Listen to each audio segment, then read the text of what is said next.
Check. We're going. We're live. Microphone check. Is Can that you hear good? me? Yeah, can I you hear can. me? I can hear you, James. I don't know if I can. Is Stefan there or what? Stefan.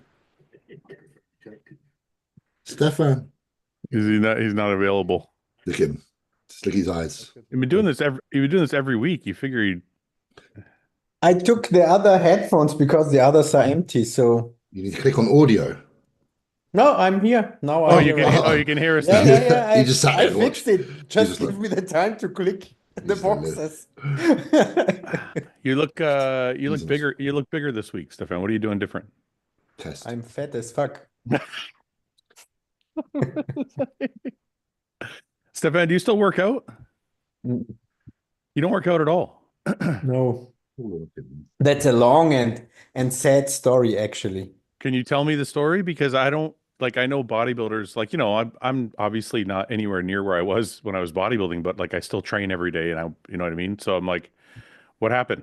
There are different aspects. So the first aspect is actually I ended being a bodybuilder, I would say, in 2009. So Okay. I competed four, five, and six.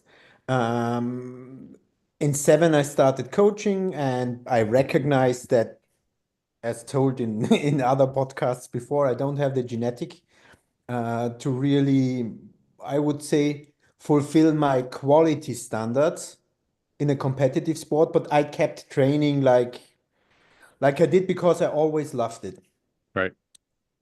So I went more into that, I would call it power building direction and weightlifting, and I planned to do how is it called in English? We say Kraft-Dreikampf. It's bench press, deadlift, Yeah, Yeah, and squat, you did. squat. SBD. Yeah, you want to do a powerlifting meet. Yep. Yeah. But my health issues got more and more serious.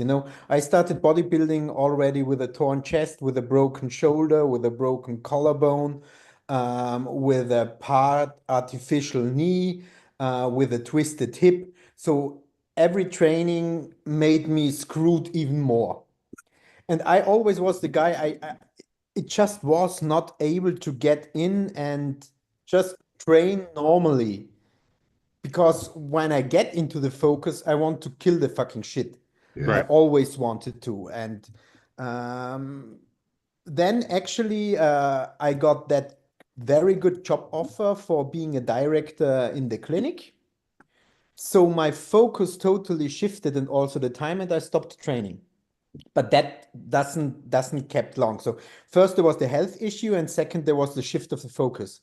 Yeah. Yeah. But in 2011, when I coached more and more people, I got just sick by the answer, I can't do that. I have no time to do my cardio. I can't train hard. I'm hungry. I can't do it. That I said, okay, guys, I'm gonna go one last time on the stage and show you that I can run a company, being director in a hospital, coach you, and it won't be any problem. So I went back on stage, which led to even more health issues because the colitis went acute. I always shitted myself with blood and all that funny stuff which happened.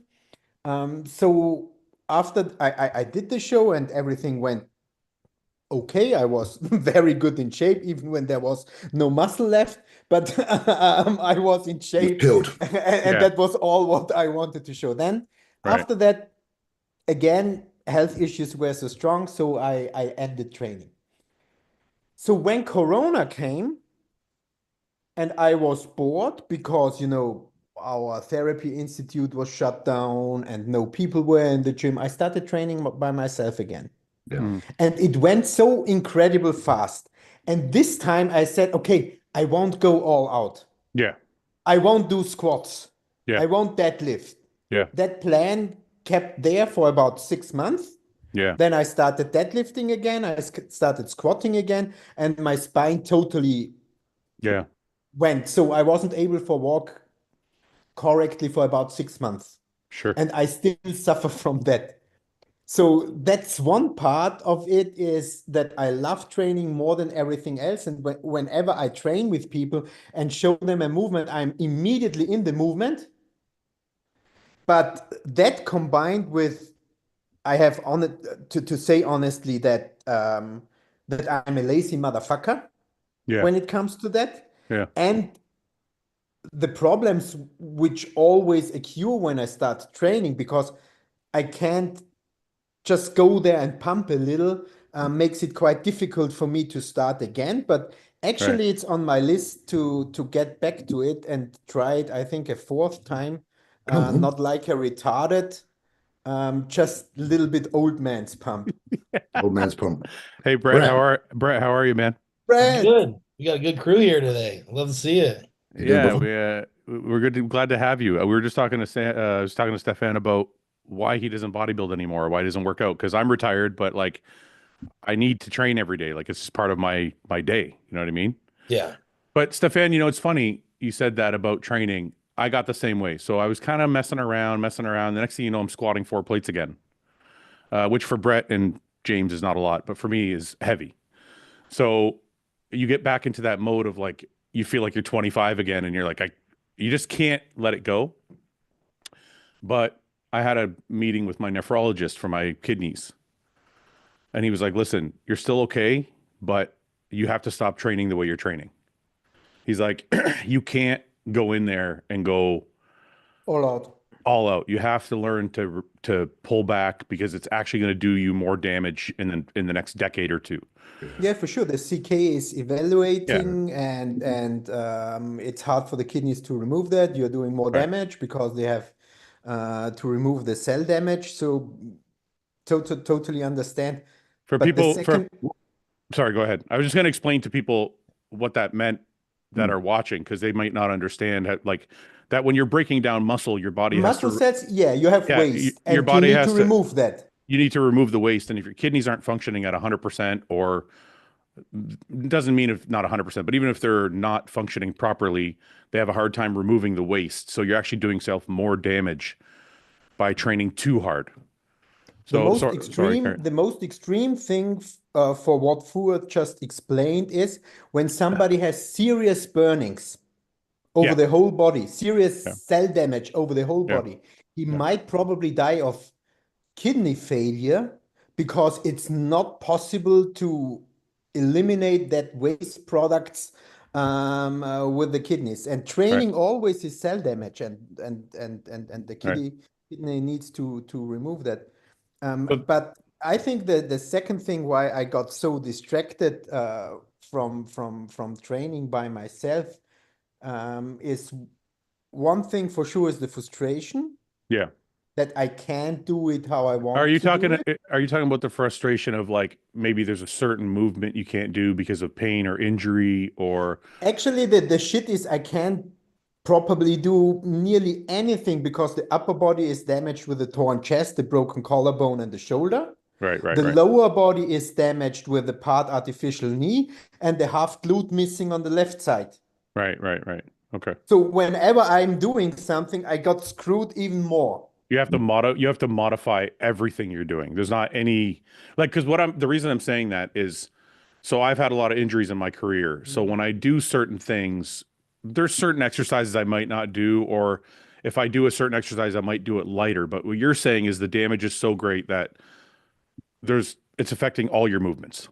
I think when I wouldn't go all out, and if I just go there for a light pump with not connected weights, with isometrical movements, it could work out well. But the second thing, besides the frustration, is um, I totally focused the love for bodybuilding and the love for that specific topic into coaching and other people. Right.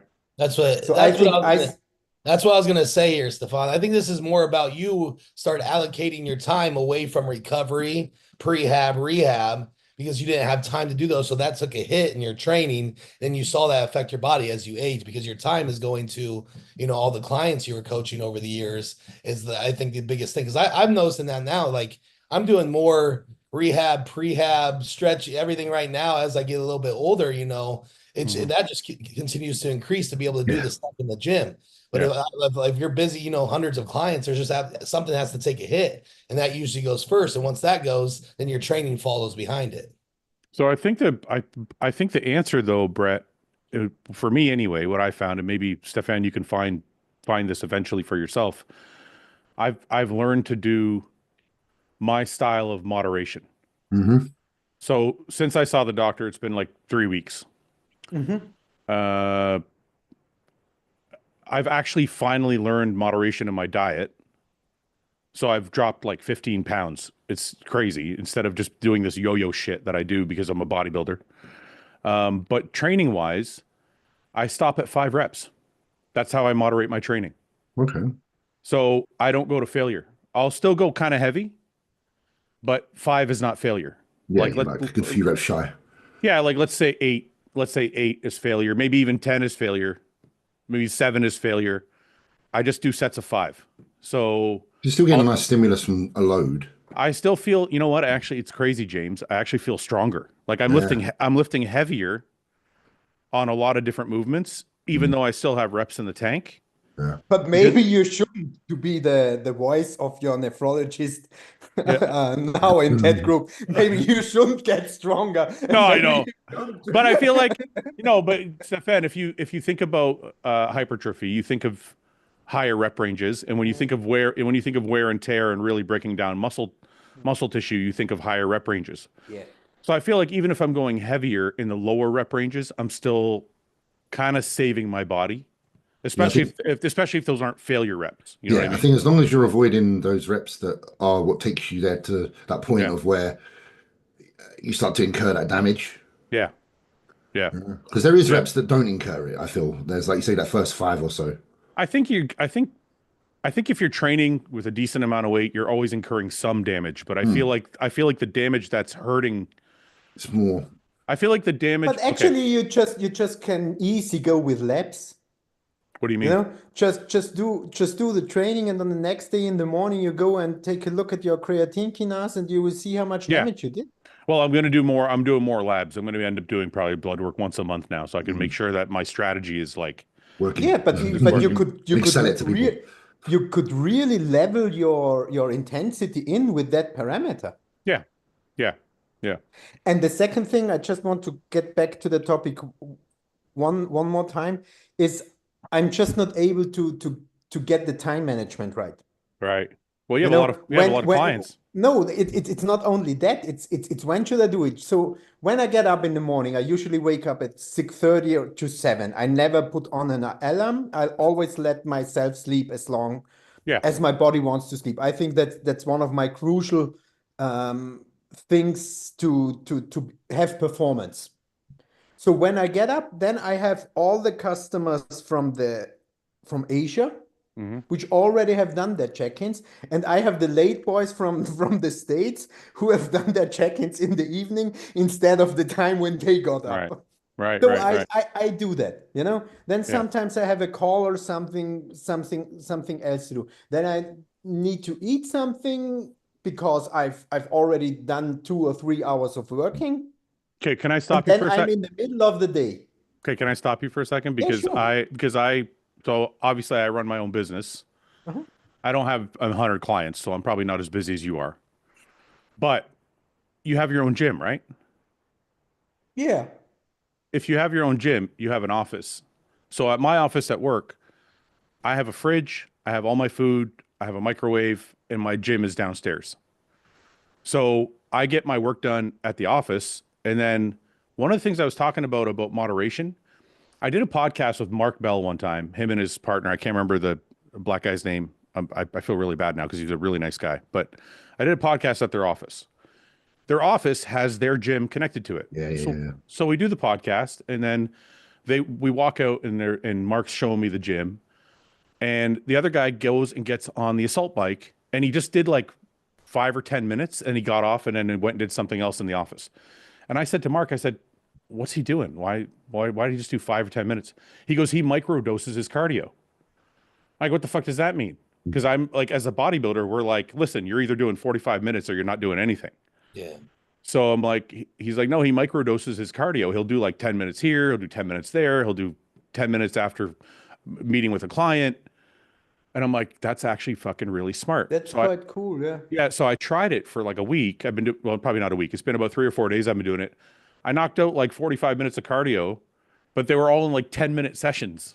And I'm like, I think that's a good idea, but still the autistic Stefan has some more problems with that.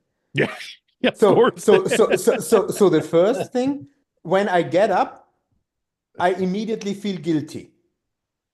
Because Why? I think you lazy bastard got up and there are people on the planet waiting for your response. So Yeah, that's the first thing. yeah. Which then I get into that, Yeah. and then time flies by and it's 10 o'clock in the morning and I fucked it up and have no chance to go anywhere because I'm stuck at home. Okay, The but time. second thing, Wait, Do you know what wait, this is? Do you know wait. what this is? Do you know what this is? Yeah, go ahead, James.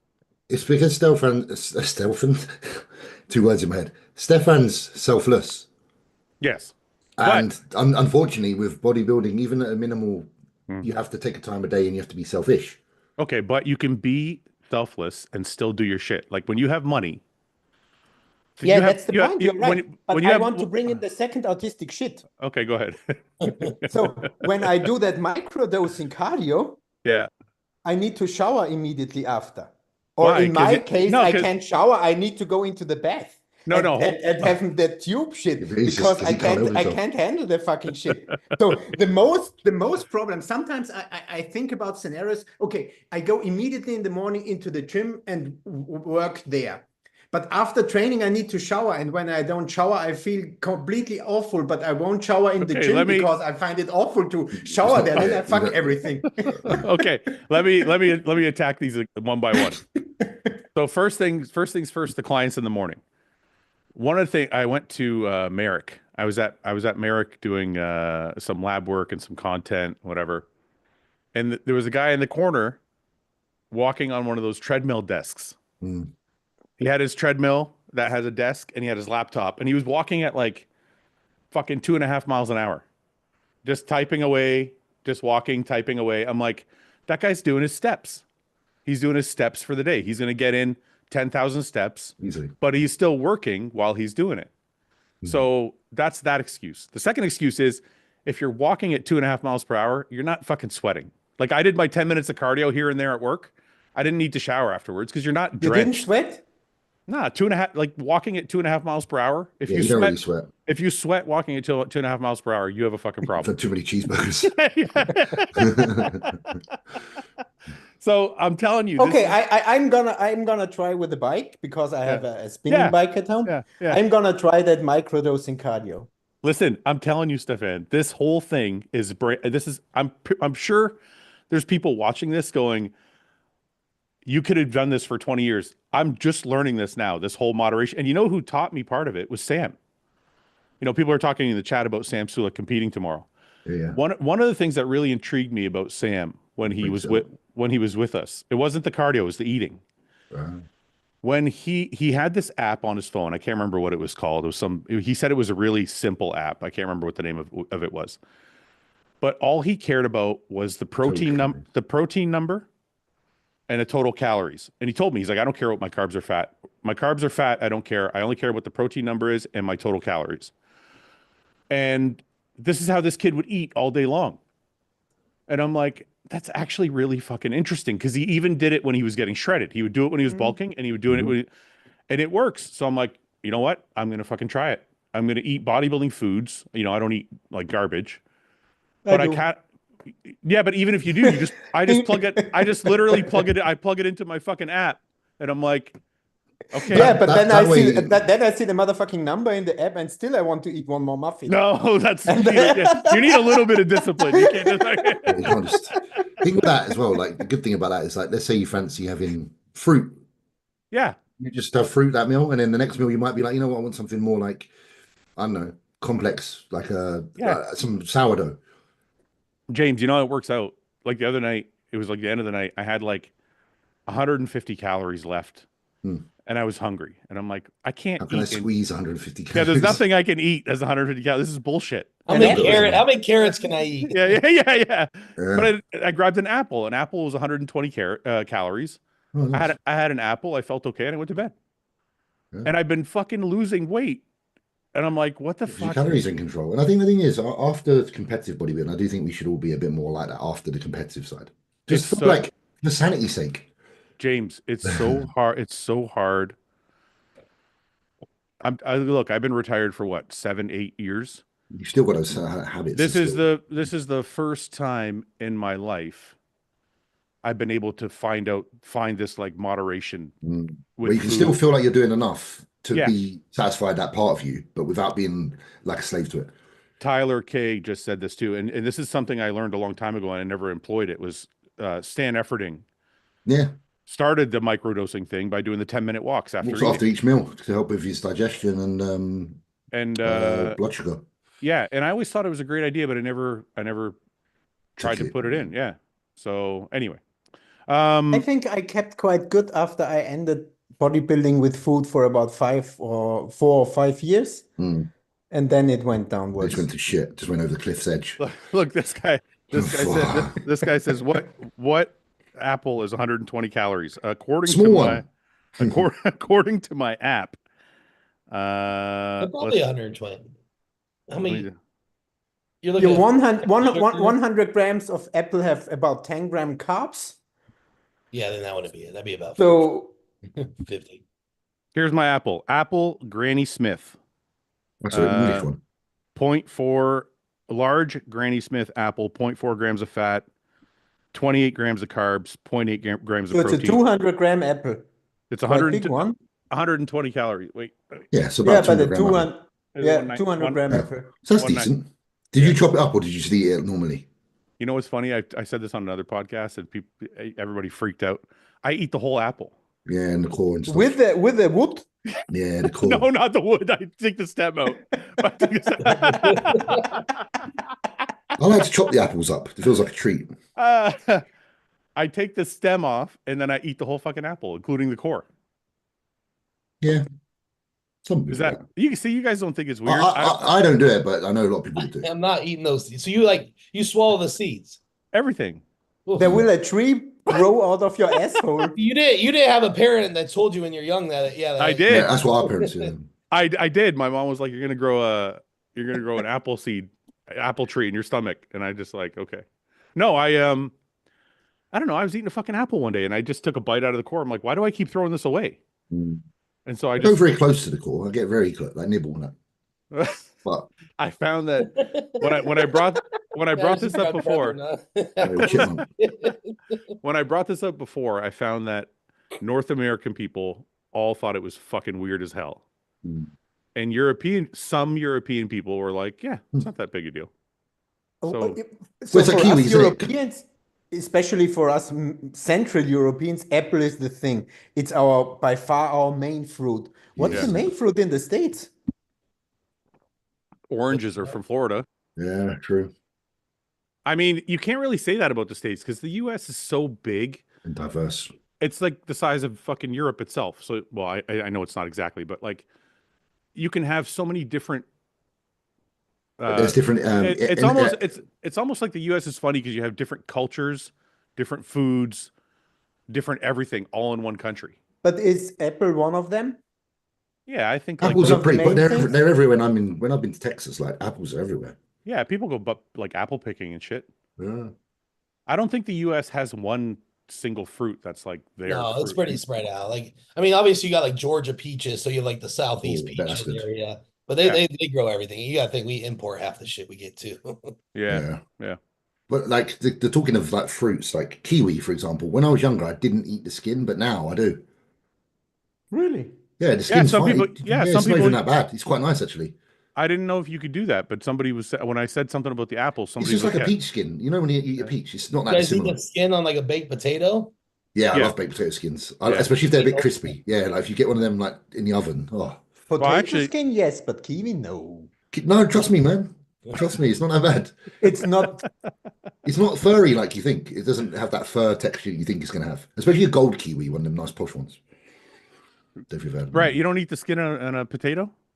No, I don't. Oh, when I used to work at the steakhouse, I used to cook, and when I used to work at the steakhouse, yeah, I was a prep cook, and we used to prepare all the food for the line cooks. So we would prepare the mashed potatoes. The restaurant literally had baked potato skin mash. So like they would use red potato and they would leave the skin on and they would just it's got good texture, man. Mix I it would into eat. the I would eat that. It's just a texture thing, like eating the outside of it. You know what I mean? yeah. Do you If not it's like all one? mashed together, I would eat it. Do you not Oh, like you when you get a nice baked potato with that? You know when the skin gets crispy on the outside. Yeah, I know. I don't like it, man. no. Wait, I'm I'll with scoop Brett. it all out. I'm with Brett on this one. He's talking about like if you took a whole potato, you threw it in Yes. the oven, and And then then you you cut just it open it open. up and then you eat the whole Yeah, thing. that's Yeah, I why I ate know. the whole thing, man. That's that flabby shit nobody wants. Yeah, yeah. Oh no, I ate the whole thing if it's come out of an oven like that. It's I like- love that. That's like my favorite bit. I'm with Brett when it comes to the Flabby baked, shit. yeah, the baked potato flabby shit. But if it's Oh man. otherwise, I'm gonna Well, probably eat it. if we're ever out for dinner and you're eating potatoes and you know who's You can eating have my skins, skin, James. I'll just I'll be pass having, it over to you. honestly, I'll be like, pass the skins. Yeah. If I go Outback, for example, like their skins, I take all Open the them up skins over here. because they put a lot of salt on their skins as well, and it tastes good. James, we're 2 weeks Less than out, two- brother. less How are than you 2 feeling? weeks. 2 weeks. Less than 2 now, weeks. isn't it? Less than 2 weeks now. Yeah, it's funny when you get down to the end, you start counting the days. You're like, it's not 2 weeks. Yeah, well, I only said because I trained today, and little Jordan was like, the one I trained with, he was like 13 days, and I was like, oh yeah, I haven't really thought about it to be fair. Well, it's funny because you start counting the workouts too. You're like, I only got one more leg day. Yeah, mine's weird because I train 2 days on, 1 day off, so it kind of doesn't fit to a week. So it's like back in the Oh, day, I it used know. to be, but back in the day, I used to count because it was 1 week for me. So I was Yeah, like, yeah, oh yeah. So now I'm like, I'm gonna get confused. How many have I got? yeah. Yeah, Yeah, but if you're 2 days on, 1 day off, and there's 13 days left, you probably have like maximum 3 leg two days. of yeah, Yeah, something like that. yeah. Because we got legs tomorrow, and I was like, I wonder if I'm gonna do another one. I was like, oh yeah, just trying to think about it. Yeah, then another one, I would say, and then Yeah. How do you guys feel about the look, the skin texture, like everything looks good. I'm beyond looking really. I'm just like Stefan. You just tell me I do whatever. And That's- I mentioned I don't really have any emotions towards it. that's the best way to, you know what? That's You the know, best. with James, we really need to find that balance, you know. Um, big, so there's one factor with his body where you really need to take care because he has problems because of the hip issue with his glute control. So when he is doing his back poses, he can't, or his glute control is not that good that he squeezes the glutes. Right. So that's not an objective measurement for how good he is in shape because he's making super fast steps now when it comes to that glute control because from the side or when he's doing transitions, I see fibers more than I've ever seen in his physique in his physique Can the I say- years Previously. ago. Can I say something though? I Yeah. don't personally, and this is my own personal opinion, Uh-huh. I don't feel like glute striations has ever been the problem for James. No. But they're No. actually more, what we're saying is they're probably more prominent before my injury. Okay. Okay. Like I could when I before my injury, I'd get pretty fucking Oh, you're saying specific to the injury. You couldn't after Yeah. that. You could. Yeah. I can't activate my glute like I used to. Right. So we are going to focus more on how deep are the lines, how good can he control the body, how is the muscle insertion going in, and how clear is that muscle insertion, and that goes all into the complete right direction. Good. How is Like the some days I look and I'm like, yeah, I like it, and then obviously other days I'm like, but it's just bodybuilding, isn't it? But you know what, James? That's the best place to be in as a bodybuilder. When you have, like, I felt that way with John. Yeah, When you have total confidence in your coach and Yeah. you can relax, I think your body shows it for sure. because you're more fucking chilled out. You went for a baby scan yesterday. How was that? Good, healthy, Yeah. growing. Yeah. Big? Did you cuddle Yeah, I after? Because people were really mad last week that you didn't. No, cuddle. I'm horrible. I've even had an argument today. I fucking I got so many fucking DMs after last People night. wouldn't like me. If they Really? did that. Yeah, people are just DMing me. You're wrong. What you said about men is wrong. I'm like, no, I'm fucking not. You're So- a so sexistic Brett- Arabic asshole. So Brett, I'll fill you in. And I actually I'm glad I'm filling you in because you have Because he's dad. He knows. You're a his- dad I now. can relate. You're a dad now, so you can relate. So I asked James it was just a flippant, like just a lighthearted question. I said, hey, he said Yannika's showing a little bit. Her stomach was showing a little bit. And I said, does that make you feel like more emotional towards her? Because I was just imagining like if I was a father and my wife walked by and I could see her belly, it would make me like want to be more loving towards her. And James said, I'm fucking 3 weeks out. I don't care. You know, yeah, I know. I just said I got a lack of emotion. Like I know what I should know, and I did state that I know what I should feel. I'm very aware. Exactly. But So, unfortunately, I just don't feel much right now because I'm just under the influence. right. So people in the chat were Right. upset. They were like, didn't understand why he was emotionally detached.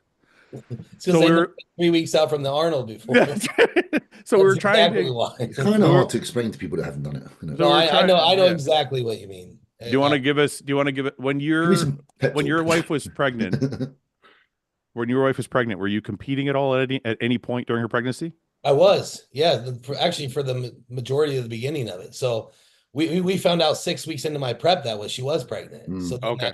that remaining whatever 7 or 8, then she was up to 14 weeks pregnant. So yeah, that first steps in it. That was when she was going through like funny story there. So she was going through. She had a lot of obviously morning sickness as well as smells. Her thing was smells. Like she couldn't like deal Really? with smells. So I would just warm, I have mega fit meals. So all my protein, my meats are already cooked. All I do is warm them up, right? When you warm Right. them up. So I would use the stovetop just to warm up the steak for a couple of my meals or the chicken. And she'd be in the other room. She'd be in the bathroom on the other side of the house. She would just open the door and start yelling, like just screaming at me to turn that off or get rid of that. She can't stand it. So for like honestly, the last 3 or 4 weeks of prep, I had to go warm up all my meals outside on the grill. Just I eat would them just put them cold. on the grill just Eat to them warm up. cold.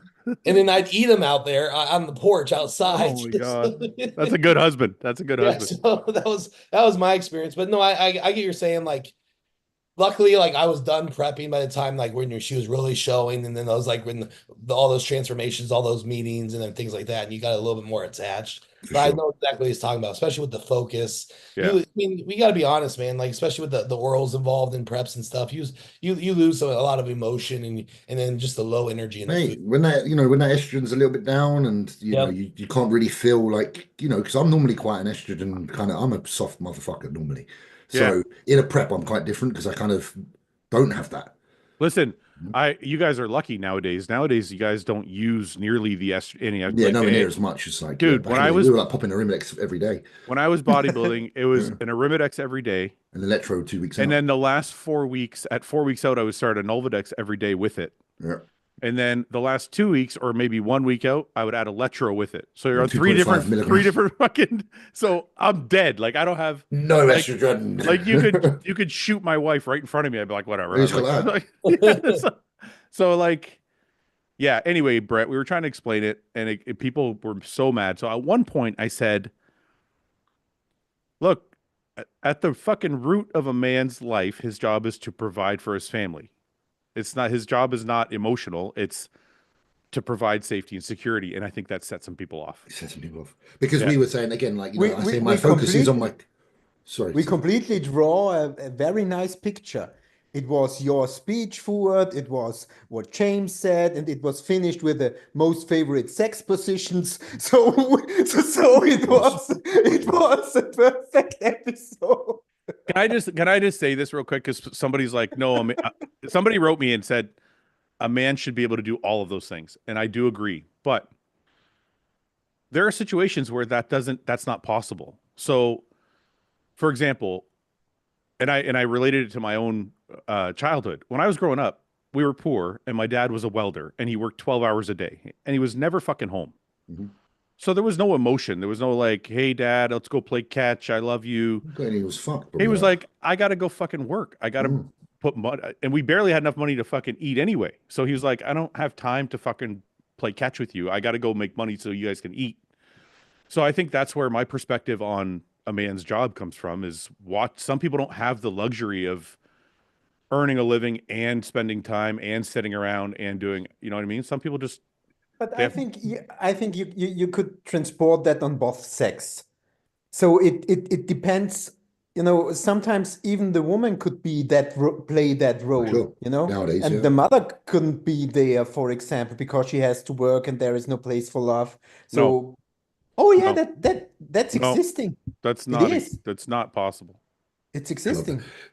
It's not No, the really? right. That's not proper. It's maybe done the wrong way, but it's the wrong. Yeah. If I think, okay, correct me if I'm wrong. Correct me if I'm wrong. I'm going to ask you a question. Yeah. and you guys could all answer. Do you think a kid would be more fucked up if his mom was absent because she was working, or his dad was absent because he was working? I think I mum. think both. Both. I only know the perspective of the dad. You so know, I there are can't- I don't know, there are but mum. different episodes in life where you need different persons. Right. That's what I And was gonna say. I'd say early on, mom, and then I think it's equal after that. yeah, Yeah. I do feel like I got a bit fucked when it got to like teenage years. I was like, and that's why I was always like getting arrested and stuff because I was just violent and horrible because I had no Yeah. idea what to do. I mean, look, I'm not saying completely absent. I think both parents are Yeah, very. but what one would probably leave a longer, you're feeling like more I mark think on you. I think both parents are very valuable. Obviously, that's probably that goes without saying. I just wonder. but for We example, can have a we in lot of dads in the Austria, chat now, like fuck you, Fouad. I'm gonna get more hate. we have in Austria financial models where even when the wife brings the child on the earth, she could go immediately working, and the husband is allowed to You stay can at do the home and maternity get stuff, yeah. paid by. Stefan's freezing again. You're freezing again. I saw a pretty crazy stat yesterday. It said, and this is football related, American football related, but there's never been a Super Bowl quarterback that didn't have a father figure in his life. Really? Like out of all the Super Bowls, what, 60 something or whatever, there's never been a quarterback that won. Let's just say that won that his father wasn't in his life. So that I thought that was crazy because that shows leadership traits, right? Right. It shows, Right. being a team What- player, things like that. And so, I mean, I'm not saying it could be random, but there's No, I could because I remember like even with my own when I was younger, like whatever sport, whether it was boxing or skating or bodybuilding, there was always like a male figure I would like kind of latch to, yeah. and then But Brett, find an emotion, a real emotional that could connection be to them. two reasons. What do you think? There could be the leadership role model thing, but couldn't it also be the daily practice? You know, playing with your father in the backyard, catching and throwing that Well, stuff. development, yeah, absolutely. Uh-huh. But the thing is, like, once you're that age, when you're in the professional at that time, like, that usually works its way out. You know what I mean? Like, those guys would catch up over time. Say one kid didn't have a father, but You think so? yeah. I mean, like, You know that early movements, or when you're a I little think when it comes to small. physical traits, like you're still like, Jaden Daniel. I'm gonna get really specific in football. Like a really good rookie quarterback this year, he doesn't have a father figure, and he was rookie of the year. But like physically, he has all the attributes. But what does he have here? Yeah. Leadership to take you from this quarterback to the top tier quarterback. And But I wonder, that's what I'm thinking. Brett, it's kind of like James said, because we've heard so many stories of professional athletes that didn't have a father that had a father figure. Right. So you can still not, Yes. you know what I mean? Like you either That have could be a coach. That could be just maybe you had, coach maybe you had next door. Right. yeah, maybe you had a high school coach that had a big impact on you, or a teacher, or like something, you know what I mean? That gave you that thing that you didn't have at home, kind of thing. Yeah. Anyway, we're way off. Sorry, I don't know. We always. How do we get here? Yeah. So James, is there any rough shit you're going through right now, or are you pretty like cruise control? Food is okay, No, training's okay. No, I'm pretty cool. Like I got a bit of stresses like with Yannicka, nothing bad, but just obviously she's not working, so we're at home a lot, and I'm not keen on that. Not in a horrible way, but she hasn't got a job at the minute, so I'm kind of like I'm very used to having my space. So during the day, like my profession has led me to be able to have space. That's why we have this room. Right. And But it's really beautiful right now. It's getting better Yeah, every week. This is all me, bro. Every week. Yeah, It looks great. Yeah. So that's the one thing as a human I just need space. So it is a little bit difficult when I've got someone attached to me and like going training. They want to come train at the same time. Because I like to separate my bodybuilding from my home life. Right. It's a little bit difficult. It's not the end of the world, but it's just a little bit rough. But there could be so much worse. I laughed because Paul's wife decided like a year or two ago to work from home. And He fucking went upset. he still hasn't gotten over it. Yeah, dude, it's a bit much, man. He's like, she's home all the time. I'm just like, Some fellas just like a little bit of quiet time, and that's me. So My- I don't mind her being at home, but because- don't come and train when I train then. yeah. I need some separation. Yeah. With me, it's completely opposite, you know? Yeah. I work from home, and sometimes my wife also does. you Yeah. know? Yeah. And I love that. Then I stand every 30 minutes in her office and say, "What are you doing? Yeah. Do you want to drink He's coffee?" the And ideal man. last time she just said, "Can you please fucking go Oh, so she's more away?" like us. She's more okay. Cool. No, I'm more like Stefan. Oh, see, So- I'm like his wife. I'm like, fuck so off. Me and Yeah, Summer, me and Summer have been working from home together for fuck, man, since like Long time. 2014 or 15. Mhm. And I'm the same way Stefan is. I'll go in and I'll just poker. Hey, what I are you wish, doing? but you What are do get to train on your own. What are you doing? What are you doing? Yeah. But you get to train. You're like or a- I'll walk into her office with my pants off, like. But also, but she is working, isn't she? He's done it too. Look, that's why he's Of course laughing. you have. No, I was gonna say you're like a dog that can smell a female in heat. You know, you're like Yeah. you're around the corner, you're like, shit, what's she doing in there? Oh, that's fucking hilarious. I mean, Yannick has an office downstairs. Yeah. Now, if she sat in there and done some work, Yeah. I would probably feel a little bit better about it. Oh, 'Cause why? I- She's sitting in just like the living space? Living room, man, and she's doing nice things. She's knitting stuff for the baby and stuff because she's really quality skilled at. But Yeah. I'm almost like from 9 till 5. Do something productive. James, James. Outside. Yeah. Go in Whether the it be backyard. work based in the office or go train, and then I don't know. I just got this thing about that. It's just me. James, I promise you, only because I've known you for so long, this is just because you're 3 weeks out or 2 weeks out. If you were eating, you would probably be like, "Oh, look at her. She's so sweet. She's knitting something for the baby." But because you're I fucking do 2 sound weeks terrible, out. don't I? I do sound terrible. But she could. You just Fouad, sound- she you know could what you do that sound like? also outside. Yeah, exactly. On the porch. No, you know what you sound like? You sound like a bodybuilder. Listen, I get like that too, man. When I'm like within 4 weeks out, I become so isolated. I just want to be left alone. But I've bought a new house. I'm going to stick up for me for a second. I bought a new house with more rooms. There's a room for her to do lovely things in. She's got a PC in there, and she's got everything she wants, but she doesn't Yeah. use it. So maybe it's me feeling a bit like, please at least use it, and then I might feel better about you being But home. maybe she's doing it because she wants to be in your space. Like she wants But to be she's- around you. But then I'm coming upstairs and putting myself in here. Yeah, you're running away from her. She's I'm like, trying to see get ya? That But door's closed. I'm But complete- I do have to say that you're right about one thing. So me and Summer work at home and we have for a long time, but I do like to go to the gym by myself. Yeah, Like, just so you got something, man. that's my time. Yeah, that's my hour. My day's always a better day because when I go to the gym and I train, I normally have a really good training session if Yannika's not there, and not in a rude way, it's just because I'm thinking about her if she's there. Right. And then when I come home, I'm normally so happy about training, I'll tell her about it. Right. Whereas if she was there when I train, I come home and I don't have that feeling. So I'm like, protect that feeling. I go to the gym, me and Paul fucking bullshit for half an hour. Oh, you need that with your boys. And then we train for an hour and then I come home and it's like it's a nice separation. And then you're ready to see her again, and you're like, sweet, Yeah. this is perfect. Yeah. If she came, there was a period of time where she was coming to the gym with me, and I had mixed feelings about it because I don't look at me like that. No, 'cause I know, man. I had mixed feelings about it because, in one sense, I was really happy that she was like doing Training something. stuff. Yeah, she was doing something for herself to make herself feel better. But in another sense, I was like, it's kind of my hour. Like, Yeah, it's You know not what I mean? hour. But that is like that in simple terms. That is how I feel. I'm like, this is my couple of hours. Adrian owns the gym I've been training. That's lovely. I like to have a little chat with him for 10, 15 minutes before we train. Have my pre-workout, let it kick in, yeah, and then yeah. me and Jordan train, and then I go and do some posing after. Boom. And then I come home. I say, Yannicka, you know what? Adrian Yeah. was in a good mood today. It was nice to see him. Posing, I was pretty happy with today. Blah blah blah. But when she's there, I feel like I can't feel that way. I don't know. No, I know what you mean. It's almost like you're resetting your brain. You have like a half the day. Mm. You wake up with your wife. You spend some time with her. Maybe she starts to annoy you. You fuck off for an Reset, day hour or 2. two. Yeah, But I do like it when she trains separately as well, because then when she does, the first question I will ask when she comes home is, how was your training?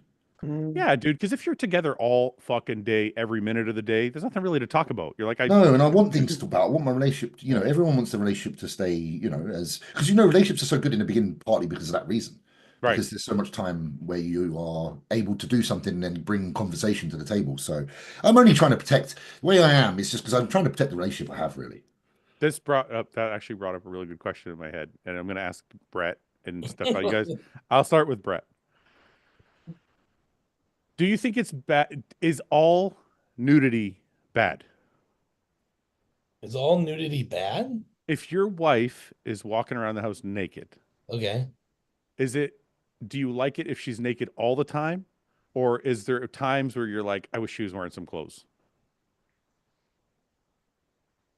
I'm never told I'm never told to put clothes back on. I'll tell you that much. Like if she just started, Okay, yeah, I see what you're saying. If it was like all the time, if then she yeah. started doing everything Right. naked, like she's cooking a Right. meal, she's No, fucking, no, I think they're like, you know what I mean? Just when you get too much of something, it starts to lose its, I want to say Right. value, but in a way, right? Or the Yeah. excitement, right? yeah, yeah, So when you can do more of a moderation thing, it's more of a surprise, you know, get the drilling going, get downstairs going a little bit, you know, keep Right. pumping. right. It's a little bit more exciting. So I agree. Yeah. So I want to say, I'm not going to say nudity's bad, but nudity to a certain amount can be Anything in an extreme, right? Because I was just right. thinking, because what James is saying is basically that in the beginning of a relationship, you are head over heels, and then it starts to wear off Yeah. because you spend so much time together. And I was like, I wonder if that same thing applies to sex and nudity and all that. Like, if your girl was just naked all the fucking time, would you care anymore? I would always just go there and do that so they would throw me out. Yeah, I know. Well, but- I'm pretty fucking perverted too. I probably. I'm just gonna get real here. I think there is a thing to that because obviously, like, look at our like what's going on in our world with like celebrities and like you know these people like, that have been involved like very sexually active for years on end. That like you know you're hearing rumors of like you know these rappers and stuff and these celebrities that are starting to swing. Now they're getting guys involved, right? Now they're like kids involved, shit like that's because they got bored with what the normal shit they've been doing their whole life. They need a new fix. They need to move on to something else. Let's like experiment with you know this thing in my ass or whatever. You know what I mean? Like, yeah. it's just like you hear these things, and it's probably is some truth to it that the you know it wears off over time. But I'm never going to reach that point because I don't. We have kids involved, and they're never going to do that. I guess what I'm saying is, and not to be crass, but like, how many times can you see your wife's ass Be like, or yeah. or tits before you're like, oh, yeah.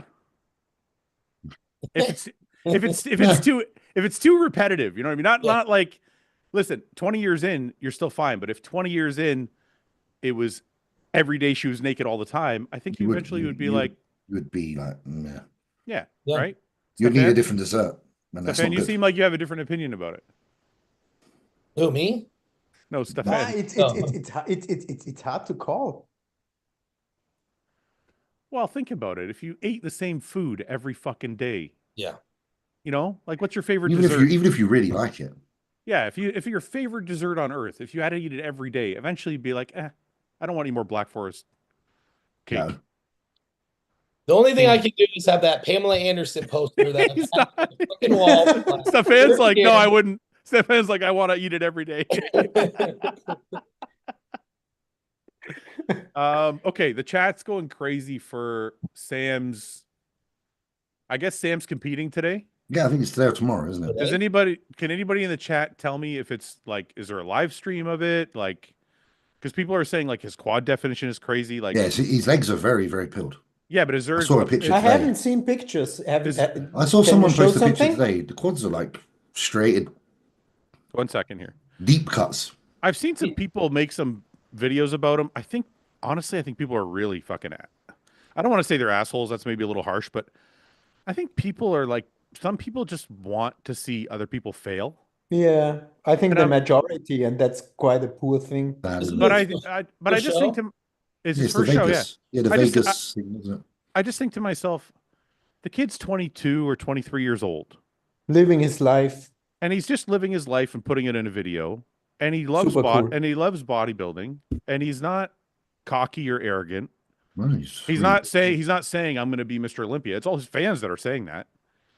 And I think people are like taking it out on him. And I'm like, you can assess a physique, but you can do it respectfully, or you can be an asshole about it. Yeah. And I've heard both. I've heard some people be respectful about it, like, oh, I think he needs a little more of this, a little more of that. And then I've heard people just kind of shit on him, and I'm like, man, you guys, the kid's fucking. It's his first show. It's his first show ever. Jealousy is the only thing that causes people. Let's just wait, see him on stage, and then the people can give. Yeah, but even if you their don't, opinion. even if you don't see him on stage, I think it's okay to critique a physique. What I'm noticing is like this, there's wave this of shit talking. there's like a negative connotation behind some of it. Like it's almost like people, you know what I've noticed? It's almost like people are jealous that he has so many fans, Sure, and they are. they want to they want to prove to his fans that he's not great. They're like, see, Yeah. you guys are all wrong. And I'm like, why do you give a It's fuck? not about that. It's just Yeah. They're not following him because they think he's better than Ronnie Coleman. They like how he is as a person. Yeah, exactly. they like him. Did he? I assume he did. I didn't pay any attention to his prep, but did he coach himself? I believe so. This Yeah. is the most recent thing I could Yeah, find. I think him and his app, you know, just following his plan that he does all the time. He just went a bit further, didn't he, this time? I mean, look, He we've got seen condition. He's if dry. we're being completely honest, this is incredible condition for a level 1 show. Mate, I was time, never in that shape. And I wasn't this peeled my first show. and if we're being honest again, the muscle development is actually It's very good. good. Yeah, like it's very dense and hard, and the insertions are all nicely like put together. It's the only I thing. said, Sorry, go ahead, James. I actually realized that he's got quite a similar structure to Ben Chow. I can see that. Yeah. The only thing I think, if we're going to critique, right, I actually think his body is very balanced. My critique would be, the only critique I made that might be kind of harsh, and I don't really think it's harsh. It just depends on how he feels about it. But the only critique I made was, I don't think his body is classic. I think he's still just a small bodybuilder. Like he looks more like a bodybuilder than a classic guy to me. He's got a similar structure to Lewis Breed, but not as wide waist. I don't know if you know Yeah, Lewis but Breed. I just like I do So know he Louis definitely Breed. could do. He could definitely, if he keeps getting bigger, I think he's more like open, like you say. But do you see what I'm saying? Like when you look at a classic guy, you always think bone structure with the wide shoulders and the tiny hips. Yeah. And I feel like Sam has He's- more of a rectangular body instead of a triangle. For sure. Right? You know what could he make immediately more classy? Take a look at him. He always has his shoulders a little bit pulled up and his traps Yeah. under tension. It's That funny- always makes him a little more narrow and, stuck Right. It's in, funny. in Yeah, that it's a bit more kind. like that, depressed shoulders. But It's funny you said that, Stefan, on the last podcast when we were watching. I keep seeing people saying he's got a shitty back. no, his back's crazy. He's actually got a very good back, and the insertions are very low, and he's actually developed his lower lats pretty well. But you're going to see in a second, I said exactly the same thing you did. His shoulder girdle itself is elevated. So it's actually Just flattening posture, out. isn't it? It's flattening out his lats. That's a But I- posture thing. But again, this is why I'm saying people need to give him a break. Like this is a level 1 show. He hasn't learned how to pose properly yet. Like just give him some time. But like, see the lats there? See how developed? very good. Yeah, they're very, very developed. Honestly, if he did intermediates back in the day, like which was like your first timers, he probably would have been top 3 at like a nationals in our one. Like And that's like there would have been 20 people in that lineup, and he would have placed that well. In Like what category though? Intermediate we used to have, so like No, I the mean weight. like what's he doing? bodybuilding. Yeah. Like our intermediate, let's say under, I don't know what he weighs, but like you had like a 90 kilo and I would under. assume around 200 probably here. Yeah. Look how clean that is, though. Like that conditioning is really good. No, it is. Look at Yeah, that. that's crazy. I don't get that. I wish I had And that. when people say he's got a shitty back, I'm like, look at this lat development on a 23-year-old doing his very first show. He's Dude, definitely can got you some frames. imagine getting ready for your first show and like having this much You'd have freaked out. talk about it? Like I was just happy to get there, to be honest with you. But this is Stefan, this is what we're talking Yeah, about. You see exactly. People watching at home or whatever, you can see the shoulder girdle here, like both shoulders are lifted upwards. And when you lift your shoulders upwards like that in a back double, you can see it's stretching out this lat. He loses his lats. So he's not getting Also from the front, you see it. Yeah. I noticed it more from the back, but yeah, I do agree with you. I think it's just a matter of him. He's actually got crazy shoulders, isn't Yeah, he does. He does. he? His shoulders are very big. His front delts are immense. Yeah, they're wild. Yeah, you see them. But I don't think that he isn't classic.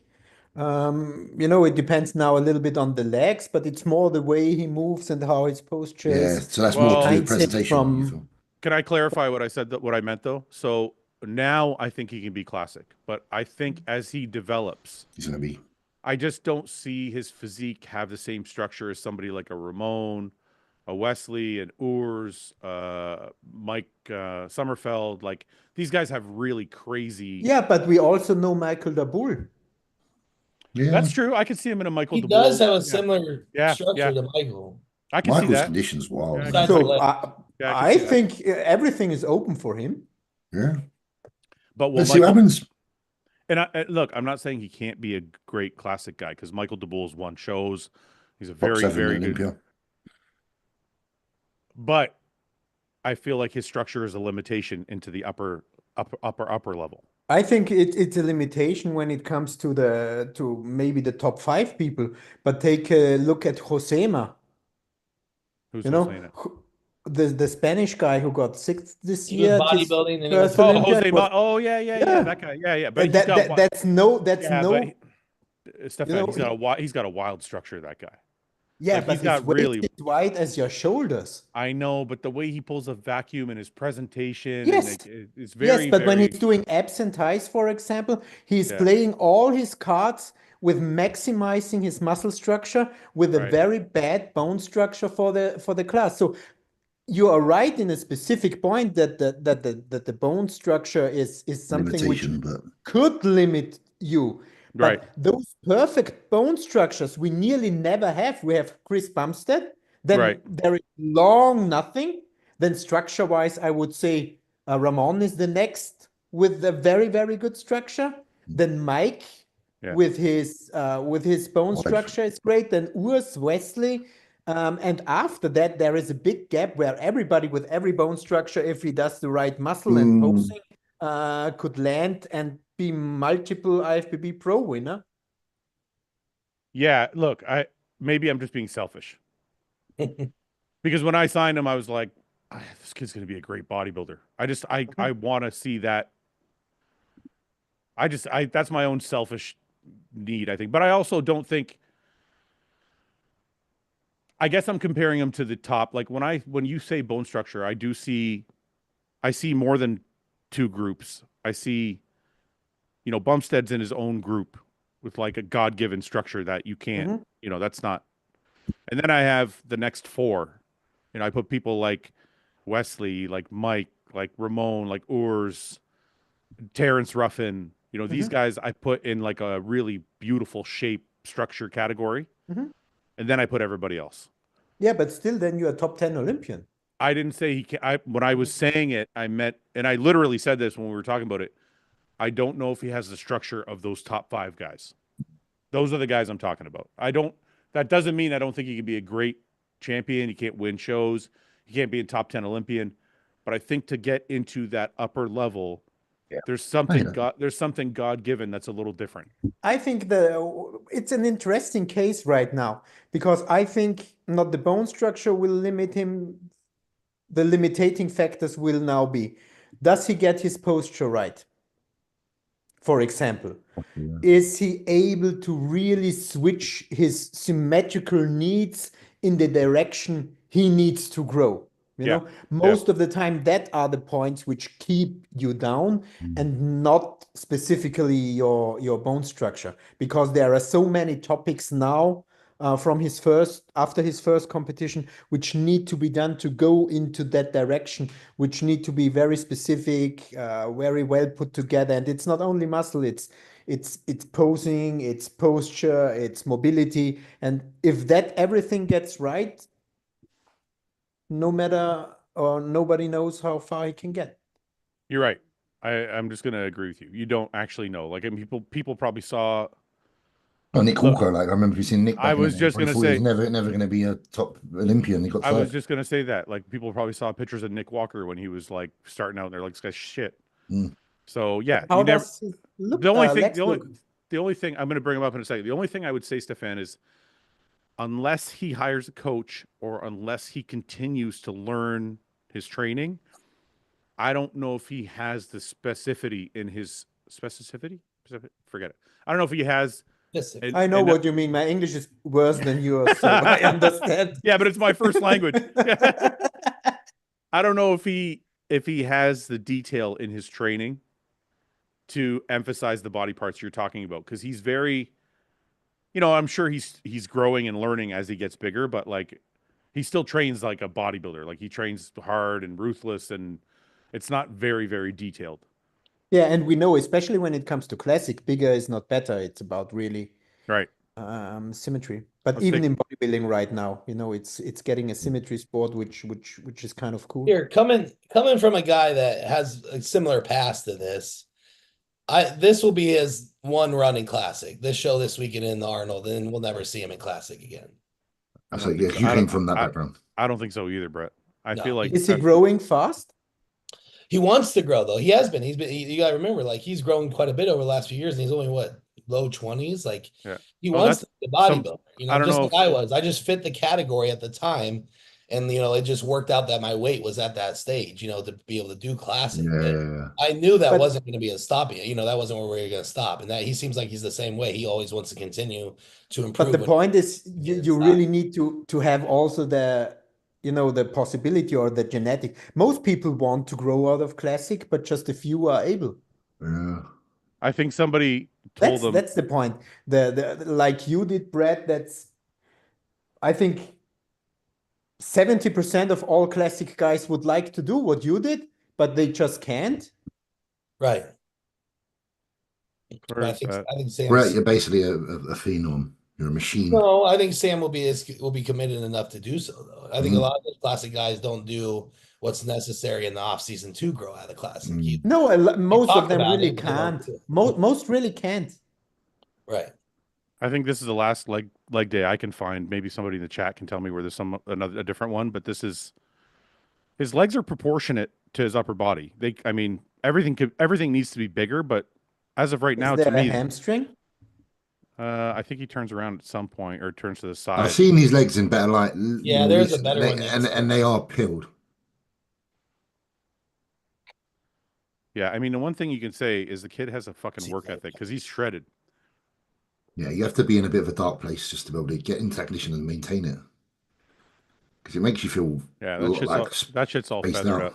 Yeah, and then the hamstring you see from the side here, it's got a nice balance to it. Very nice. Yeah. Yeah. He is from Ohio, right? Yep. Local boy. Good Arnold. Yeah, I guess my thing is I wish people would stop penalizing him for being popular. Like, just let him fucking compete. Mate, fair play to him. You can analyze. Obviously, he's the most popular figure in the sport. So yes, you can critique all day long. That's what we do, right? But like, you can't disrespect, man. just don't be a fucking asshole about it. That's all. Anybody in the chat? He just posted today. Posted what today? That might be the leg that we've seen. You gotta check it. Check it now. One day, No. one day out at 6 minutes and 30 seconds. I went there. I didn't see shit. 1 second. Let me go back. We'll take one more look at But it. you know, especially the Arnold Amateur is always not the best show, I would say. Is that because it's quite early in the year, do you think? Is that So just- no, I think the most you have to say, Brad, if I'm right or wrong. Most Americans just don't want to go there because they want to do the Right. nationals or the junior nationals or the Yeah, I USA. feel like it's more of like it's turned into like more people foreign show. You know, a lot of Yeah. a lot of people come over for it. Well, you guys know what happened. But just was- the bad ones from us. So I would say every show in Europe is way better. It's than definitely the amateur. it's hit or miss. Sometimes it seems like it's down in quality, but then other years you get a freak like Andrew Jack that shows up or something. Yeah, but he was the only one actually. No, you guys know So what he happened. stood out. It's not by accident. What happened was when they first started doing the Arnold Amateur, they didn't have all these pro qualifiers. You still had like the USA, the Nationals, and the North Americans, and then the Arnold became this surprise show where like, hey, if you're Canadian, if you're fucking You can, yeah. Swedish, if you're African, whatever country you're from, continent, whatever, you can come to this place and have an extra chance. And it was a big deal because, especially overseas and in Canada, we didn't have 3 chances; we had like 2 or 1. Yeah. So we used to get some really, really good quality guys. You're like, oh, I got another chance to get a pro card. Yeah, and like then- Roddy Winkler. Right. And then all of a sudden they were like, hey, now there's a whole bunch of pro qualifiers. There's like 10 different pro qualifiers in a year. So it made the Arnold Amateur less valuable because guys could turn pro at like so many different places. In No, but warmer especially warmer the seasons American as well. one, because the Europe one or the Asian one, they are stacked like Well, that's fucking what hell. but that's what I'm Yeah. talking about is the American one because the Columbus Yeah. show has always been the biggest show, whether it's amateur Mm. or pro out of all the Arnolds. right. But when they started making the other pro qualifiers available to other countries and different places, and then the Arnold Amateur in America became less valuable I because feel like a lot of people don't want to diet over the Christmas period No, that's what it is. It's timing when it comes. because a lot of people want their family time. yeah, They but want they New were Year to doing come it. around. They were doing it when there was no other option.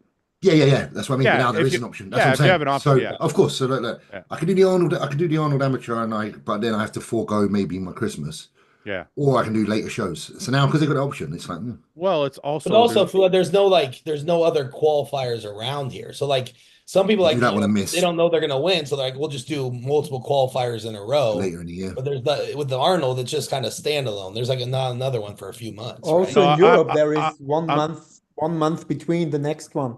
what Mhm. I'm thinking is more for Europeans, right? Because there's a couple things I know a lot of Europeans think. One, they think the American judges are going to be more lenient to the Americans.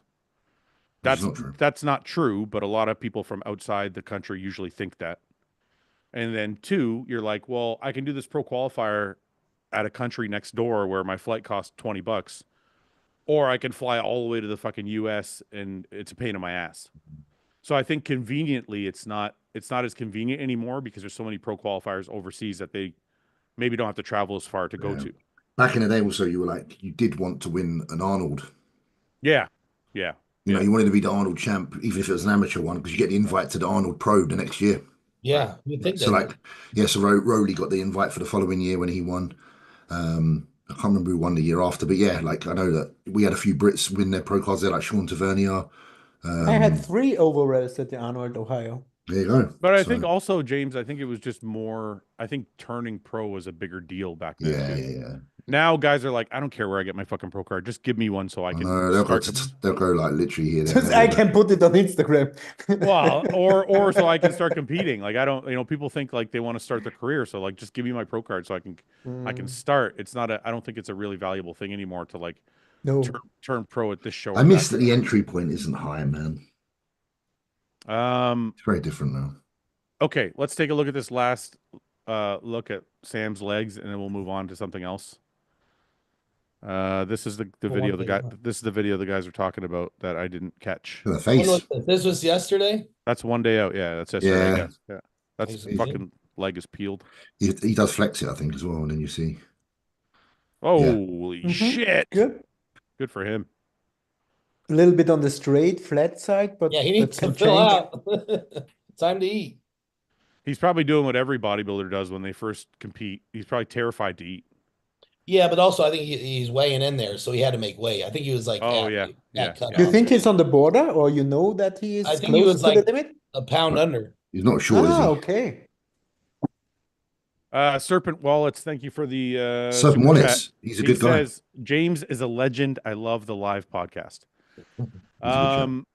What was I gonna say? Yeah, I don't know. He's peeled. He's gonna be great. I think he's probably gonna win his first show. I don't know if he's gonna win the Arnold, but I know one thing. I think that He's done the people that are hating on him, I just want to say this one thing. He's done more for bodybuilding than most people understand. Like The Mr. Olympias we've had. listen, the fact that he's brought an entire generation of fitness people to the sport that had no fucking idea what it was. Maybe they knew about bodybuilding a little bit, but they had no fucking idea what it was. He's doing videos every day showing his eating, showing his training, showing his competing.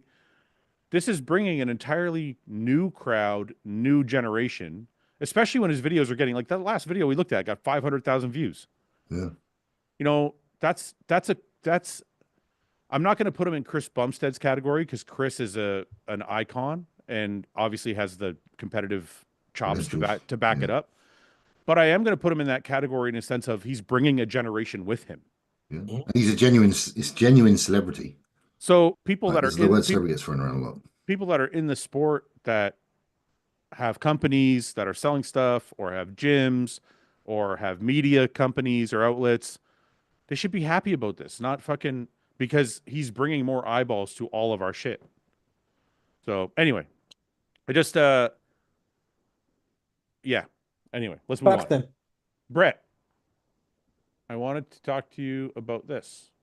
I thought it was very, very impressive.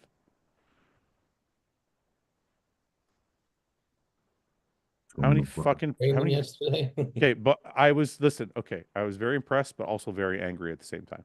Oh shoot. Father Fouad is talking. What did I? How many plates do you have on there? Oh, 11, I think. Okay. Why do we need this? Because it gives Let's So see. I'm the same as you're gonna get me worked up. I'm not gonna allow you to get me worked You up. could, my I've brother. been dealing with these comments for years. And, oh no, for real. Honestly, man, like that's how Martin and I have always trained like that. I feel like there's so much relief in the bottom on the tension part. Yeah, Yes, of course there is. yes, There's a it's ton of taking some of relief. the hole, but I'm not going on there and posting, hey, I'm doing 22 plates. Fuck all you guys. I'm the baddest motherfucker. I know. Like I'm just doing the weight that I need for hypertrophy at that point. So I listen, will always use the band there because when I get done, I just did what 11 plates per side with no knee pain. I can go down to 6 plates with no band and do the same thing maybe, but I can't go higher than that without some knee pain out of the bottom. So it's perfectly fine with me. I don't really care anymore to explain myself, but yeah, that's it. So for people watching, the reason I understand what you're doing and the reason I think it's valuable is because, and I used to get this too, because John, Brett, you work with John as well. And John is the one who brought chains and bands to the bodybuilding world, as far as I'm concerned. He made it popular. Maybe somebody did it before, but John made it popular. So the thing that people don't understand when they see bands is there is a strength curve. So yes, Brett is not getting 11 plates at the bottom of that movement. He's getting 6, maybe 7, 8, whatever. But as he's going through that range, he's getting 11 at some point, whether it's, as he goes up, he's getting, if it's 8 at the bottom, he's getting 9, 10, 11 in that like last little bit. So there is value to it. And I'm not saying there isn't. But at the same time, my question that I've always wondered, because me and John would use it very sparingly. Number one, we'd use a really tiny little band, like the little red one. And number two, we would only do it if like my knees were bothering me. So the question I have, and maybe Stefan, you can answer this, or Brett, whoever knows the science about it. In that long stretched position at the bottom of the movement, do you not want all the force because that's where you're developing the muscle the most? I would say yes. So that's I guess that's my only qualm about using it all the time. Right. I understand using it when you have knee pain. I understand using it if your hips bother me. Sorry, James, go ahead. What you have to look at, I think, is training as a whole. Yes. You have to understand, like, not saying you have to understand, but there's multiple exercises within a workout. Yes. Now there'll be a movement within that workout that Brett does that has stimulation on that part of the movement that we're talking about. Right. Therefore, he has dealt with that part of the movement elsewhere. Right. If he only had 2 options in the entire workout, then the band probably wouldn't be there. Right. Because he would be limited on the amount of choice he has in order to get what he's trying to get out of his training. I know what he's trying to, his objective is there to load that upper portion of the. I get it. I 100% get it. That's why I said it first. Yeah. Yeah. It's viable if another movement within the workout allows for the opposed tension. Okay. Let me ask you. So I understand what you're saying. And again, let me just put this way. Brett, I'm in no way attacking you. I think this is a very important conversation for people watching. Doing a good point. Yeah. So, and like I said, I totally understand the positive of why you're doing it. Mm-hmm. My question about it has always been, and James, I totally understand what you're saying too. There's other movements, right? But let's say you're doing a leg press, because in that same clip I'm going to show, he does an amazing set of fucking leg press with perfect form. We know that hack squat elicits a better response for quads than most other movements when it comes to isolating the quad. So why wouldn't you use that movement to really attack the area that you're trying to build? I'm assuming because what he gets out of a leg extension is probably where he feels he gets that. Right. Sorry, Stefan, go ahead. Especially when you band it to make the lower position easier. So the way you mobilize hamstrings, glutes, and quadriceps in the movement can be different from the way you perform it. More knee extension or more the retroversion of the upper leg. Right. So when you band it in my opinion, because the knee extension will be focused more with the banding, Yes. because in the lowest portion it's quite easier where the hams and glute pull. It's actually by itself more quad dominant when you band it. So you're saying because you've alleviated some pressure off the bottom, whatever, fucking 6 inches, you can actually get more depth and more I can quality spend out of the more rep. time there. You know what I mean? Spend more time in that bottom I can portion. see that argument. That makes Yeah, sense. like I said, you know, 'cause that's one thing that we really changed with our hacks is like it used to be we would throw weight on there like crazy and we just explode it, you know, as fast as you can, right? Now we're spending more time on that eccentric to a point, right? And Right. owning that bottom portion. And I learned a lot of that from my hypertrophy coach, trained with him a little bit. Right. Was just like planning it in the bottom and then flexing out of the bottom and not just pushing, right? Right. And so like, you know, I just feel more secure in that. And like I said, could do that. But going back to James' point, you know, that hack was actually my 4th exercise of the day. So, you know, before that, you know, it was quad extensions, and then we went to leg press, then hack squat, then single leg, a different like hip press, and then I finished with squats. So now that's how I do it. I actually finish now with Smith squats or free bar squats, because then you don't have to go as heavy, but also it buries you. So like I'm doing 4 plates per side Smith squats to finish, no banded or anything, but that's where you get more of that direct impact of you know, heavier in the bottom as well. Right. Well, listen, I've never heard that argument that you guys just made, and I actually think it's very valuable. I never heard the argument of, and when I was asking, I actually wasn't implying that I was right or wrong. I was very generally in I was generally curious, and I actually what you're saying makes sense. If you can spend more time in the stretch position with more quality and more focus on the muscle, more control. Yeah, and more control, where you're not just like, I got to get up or I'm going to die. Then maybe it's going to elicit a better response and growth anyways. The only thing I would throw in is you need to take care that the whole workout, I would say that you don't keep out the hamstring in every exercise you do. Yeah. So that's just So Stefan, you're saying Stefan, you're saying when you band it like that, you're isolating the quad more, but you're taking away something from your hamstring a little bit. I would say, and it does automatically introduce this idea of, like Brett said, when you're on a band, you do use the band, like he said quite rightly, is to be able to sit in that hole for slightly longer. Right. And when you sit in the hole slightly longer, you accelerate out the hole with force through the quadricep more than the upper leg, like Stefan say. Whereas it's worth doing also a press variation. Right. Or because the band kind of pulls you up. Yeah. The same as the hamstring and glute do. They pull you up. So therefore, correct me if I'm wrong. The descent is largely based on your hamstring strength. Like when you're doing an eccentric on a hack squat, your hamstring is engaged almost more so than the quad. It depends on your foot position though, doesn't it, as well? Yeah, but I just think when I think of a squat, maybe not a hack squat, when I think of a squat, a squat definitely, the descent is more of a hamstring glute situation. Adductor, right? So then I'm thinking if you're banding it, that's kind of where I'm getting what Stefan's saying is maybe you're taking away a little bit from that hamstring. You can kind of de-engage a little bit. Yeah. Then you want to engage more out the hole. I think it will be much harder to focus on the range when it's banded. Yeah. Okay. I feel like a band helps a lot with concentric. Yeah. And if you see it's actually working, but I just opened it. The last check-in from Brett, his quads, especially around the knee area, it's just huge as fuck. No. So it's definitely working being in that hole. Yeah, and I can see as you get to the bottom, Brett, you're not bouncing out of the bottom. It's almost like you're coming down and then you're feeling through it. Which actually nobody never should do, bouncing in the bottom. Yeah, but you see people do it all the time. Yeah, but they should. People use the inertia of the not bouncing off the platform. I've seen that too. That's definitely wrong. That's kind of crazy. I saw one very, very notable pro. Bonk, bonk, bonk, bonk. Loaded machine. I can't remember if it was a hack squat or what it was. It was fucking loaded, and he was just slamming it off the bottom. And I'm like, you're just bouncing it off the fucking like what are you doing? Like, but yeah, no, what I meant by bouncing is sometimes, and this is even more dangerous. Stretch reflex, you mean? Yeah, they'll use the stretch in the knee to fucking help spring. I've seen 2 quads getting torn in that situation. I know. The noise was always woo.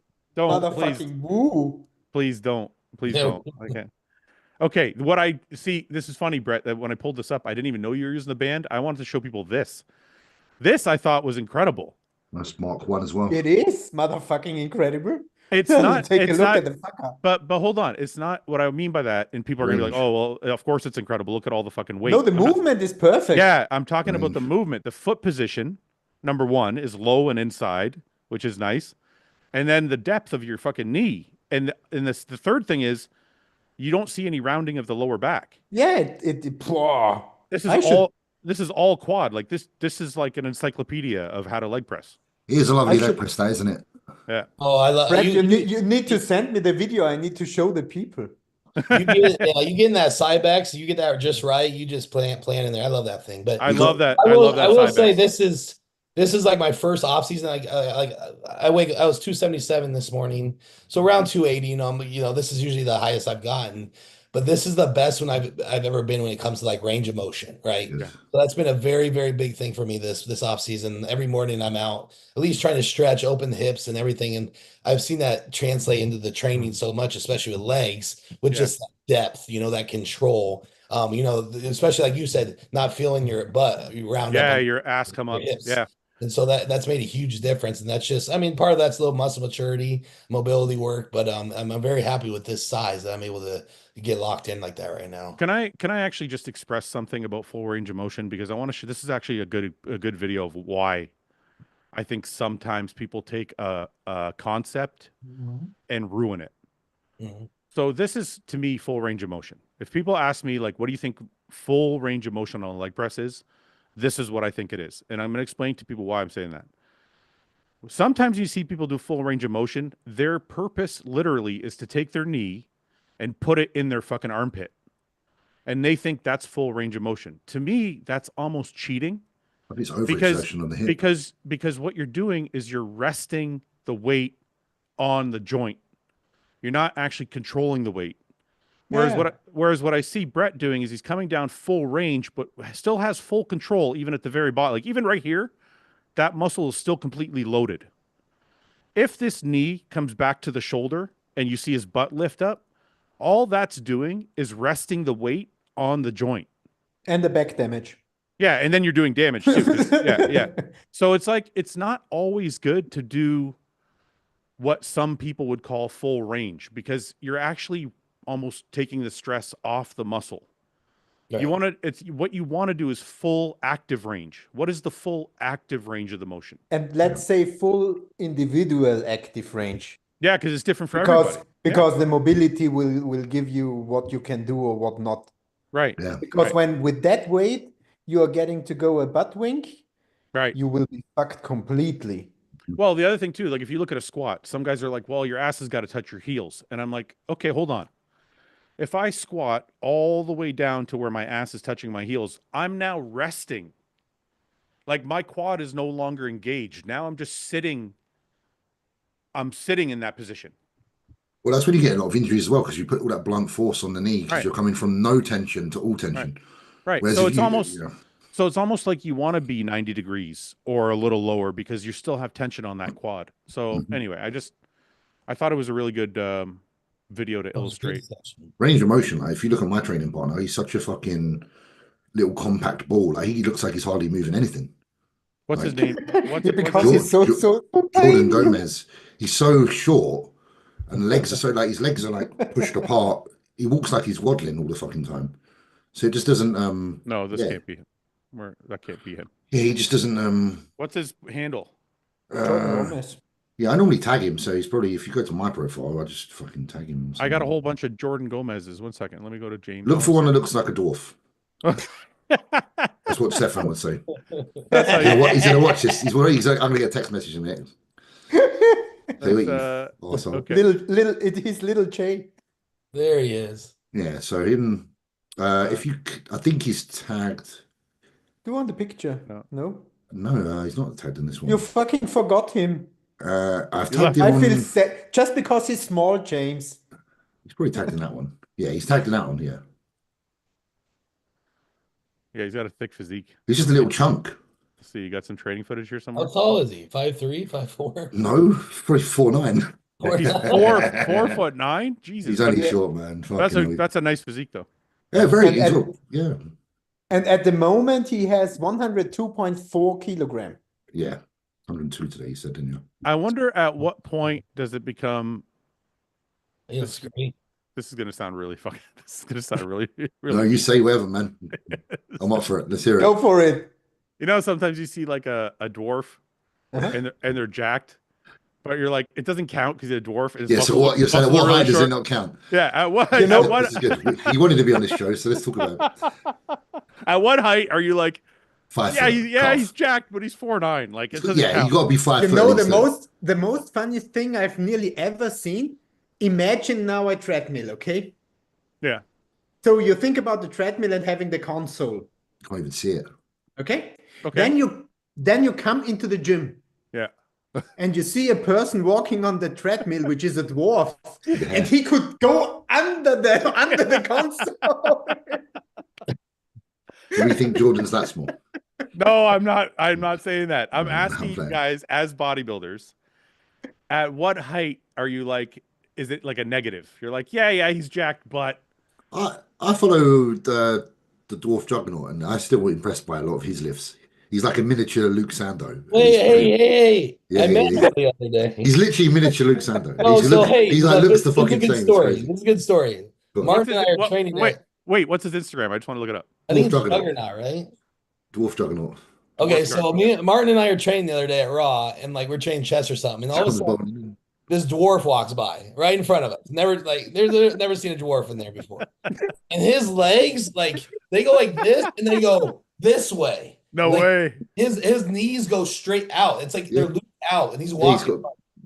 Like there, and I go, I've never seen somebody's legs been like that before, you know. And I had no idea who this guy was before this. So anyway, like we're just Bro. staring at his legs. Like I've never seen anything like that. Are all dwarves' legs like that, or is it just Yeah, his? because it's vitamin What's going D. It's like the bow in the leg. But Yeah, it's fuck me, have you seen him lift? the most bow I've ever I'm seen. gonna in a Then- minute. okay, so then he Yeah. comes over and he starts talking to us. And he's like, "Yeah, I'm competing at the Arnold." And we're like, "Oh, really? Like, what are you doing?" Because I didn't know he was a lifter or anything. He goes, "Oh yeah, I'm trying to break the pound for pound world record for squat." And we're like, "What do you mean?" Like, he's like, "Oh, like I weigh 130. I'm the squat 700." And I go, "Oh, okay, so that makes sense why your legs are about to blow out the Yeah, side. because you fucking. 700 pounds on your back." Okay, but He's- let me ask you something. And, brilliant. and I swear I'm not trying to be rude. No. He's a cool guy, man. He doesn't even- Does He it thought he was a cool guy. Does it count? does it count if he's only moving the weight this far? Yeah, it counts. You know those bench presses. I've had two Listen, dwarf listen, friends. listen. If a guy who's 6'5" has to squat 700, that's Oh, yeah. a fucking range, right? Oh yeah. Yeah, This guy's, how far is he squatting? I'm not- you have to get him on I'm one not day taking and it away discuss this. from him. We'll get him on to discuss and defend himself. Gino Mady, thank you for the super chat. Thank you for the podcast and all you do. Respect. Can we get hostile clothing and subs in Canada? Yes, one day. Soon. It'll come, it'll come. Working on it. Okay, let's take a look at this Tom's gentleman. his name. I have to see this because he's got 1, 2, 3, 4, 5, 6 plates on the bar. We're gonna see right now if this counts. If Fouad laughs, it doesn't count. If he doesn't, Oh no. Look, I can't do that fucking weight. So I I can't- know. That's why. Come on, big lad. that's Let's go. it is impressive. Just It's even funny. having it on your fucking back, like, I gotta have him on my podcast. I gotta talk to this You guy. do. get him down, man. Gotta eat him. Look at that. That's a 3-inch squat. Mate, I'm giving him it. I'm still giving him it. I'm giving it. That's 6 plates still, man. That's a I'm giving lot. it. I'm That's not a taking lot. it. Listen, I'm not taking Hey, it that's away. equivalent to me putting 1,000 pounds on my back doing that. So I'm not. Okay, but can you put 1,000 pounds on your back and squat this far? I don't know. I don't think I That's could. what I'm saying. I don't know. Walking out is the issue, you know? Yeah, I know. Listen, It I'm being an asshole. Look, I can't even squat that weight. So yes, But he can bench as well, though. He can bench. let's take a look at the bench. Come on. Is he that young? Dwarf Juggernaut. If you see this, please DM me. I'd like to have you on my podcast. I want to talk about this. There you go. But Sorted. he was a really cool guy. Listen. Can I say something? This is difficult. Yeah, because he's got a balance. He's not Hey, even got you feet on have the any field, leg? man. You can't push through the ground. He's got This no. is all chest. Yeah, You know? he's- That's having our legs straight out and benching. He's got no plant. He's like hooking his feet under so he doesn't Yeah, fly bro. off the bench. He's fucking locked in, bro. Oh my God. Come on. Okay, I'm I'm way more That's impressed. good. I'm The way more bench is your- impressed you by like the that. bench. Yeah. Mess with Yeah. that. Yeah, because he's that's actually a good range of motion, and the fact that he can't plant his feet is Yeah. huge. Yeah, man. You know, that guy, absolute zero kavus is funny. Bulk up to 300 pounds. Imagine. Bench this guy. 1,000. 300 pounds. Tom at 300 pounds at that height. What a- Yeah, so no, he does some quite cool videos because people take the piss out of the time, like, and he just writes stuff back, like, yeah. So they'll be like, "How do you get up on the bench?" And he'll build like a little ladder out of like little boxes and get up on the bench. This is great. Is he He from don't fuck Florida, about, mate. Brett? I gotta follow. I gotta follow this guy. This is incredible. He's cool, man. He's fucking sound. See, where's he from, James? I actually don't know. I don't know, but we talk every now and then. He's sound, man. He comes into my chat every now Wait a and then. minute. Can I just say this? He's rowing his body weight. No, I couldn't row a 260-pound dumbbell. No. dude, don't you think he's like facially though, like he is miniature Luke? Like literally, he reminds me of Luke so much. That's why I Yeah. first started following him because I was like, I think he was quite a fan of Luke, and he pulls the same fucking faces. He's got similar mannerisms. Yeah, like Yeah. Luke would have pulled that face. Yeah. Like it's the same shit. It's funny, man. He's brilliant. Yeah, he's I gotta fucking talk to this guy. He's hilarious. What the fuck? And he's making funny jokes. cool. Yeah, I like this guy. Everybody go follow him. He's fucking hilarious. Yeah, he's cool, man. He's got a good ham too. Look at that. Look at that drop. I wish I had those calves. Busting, baby. Good for him, man. That's fucking badass.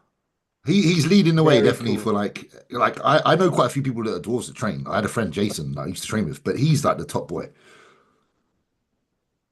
1 sec. All right, this is sweet. I gotta reach out to him. hit him up, man. Okay. Glad we What do- stumbled on him today. Oh, I got another. What do we got here? Why this guy says I'm foul? Why am I foul? I think he's fucking great. All right.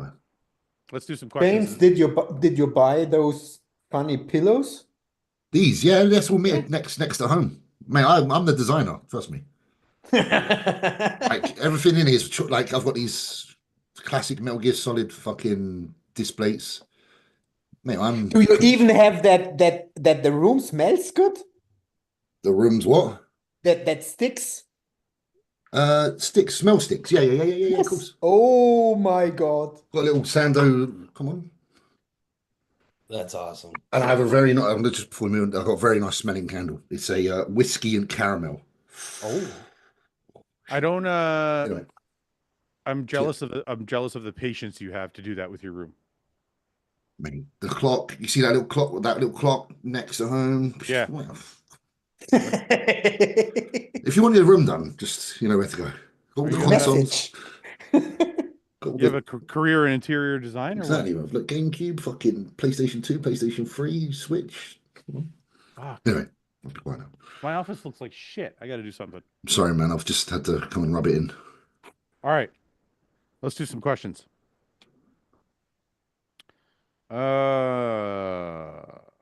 Bum, bum.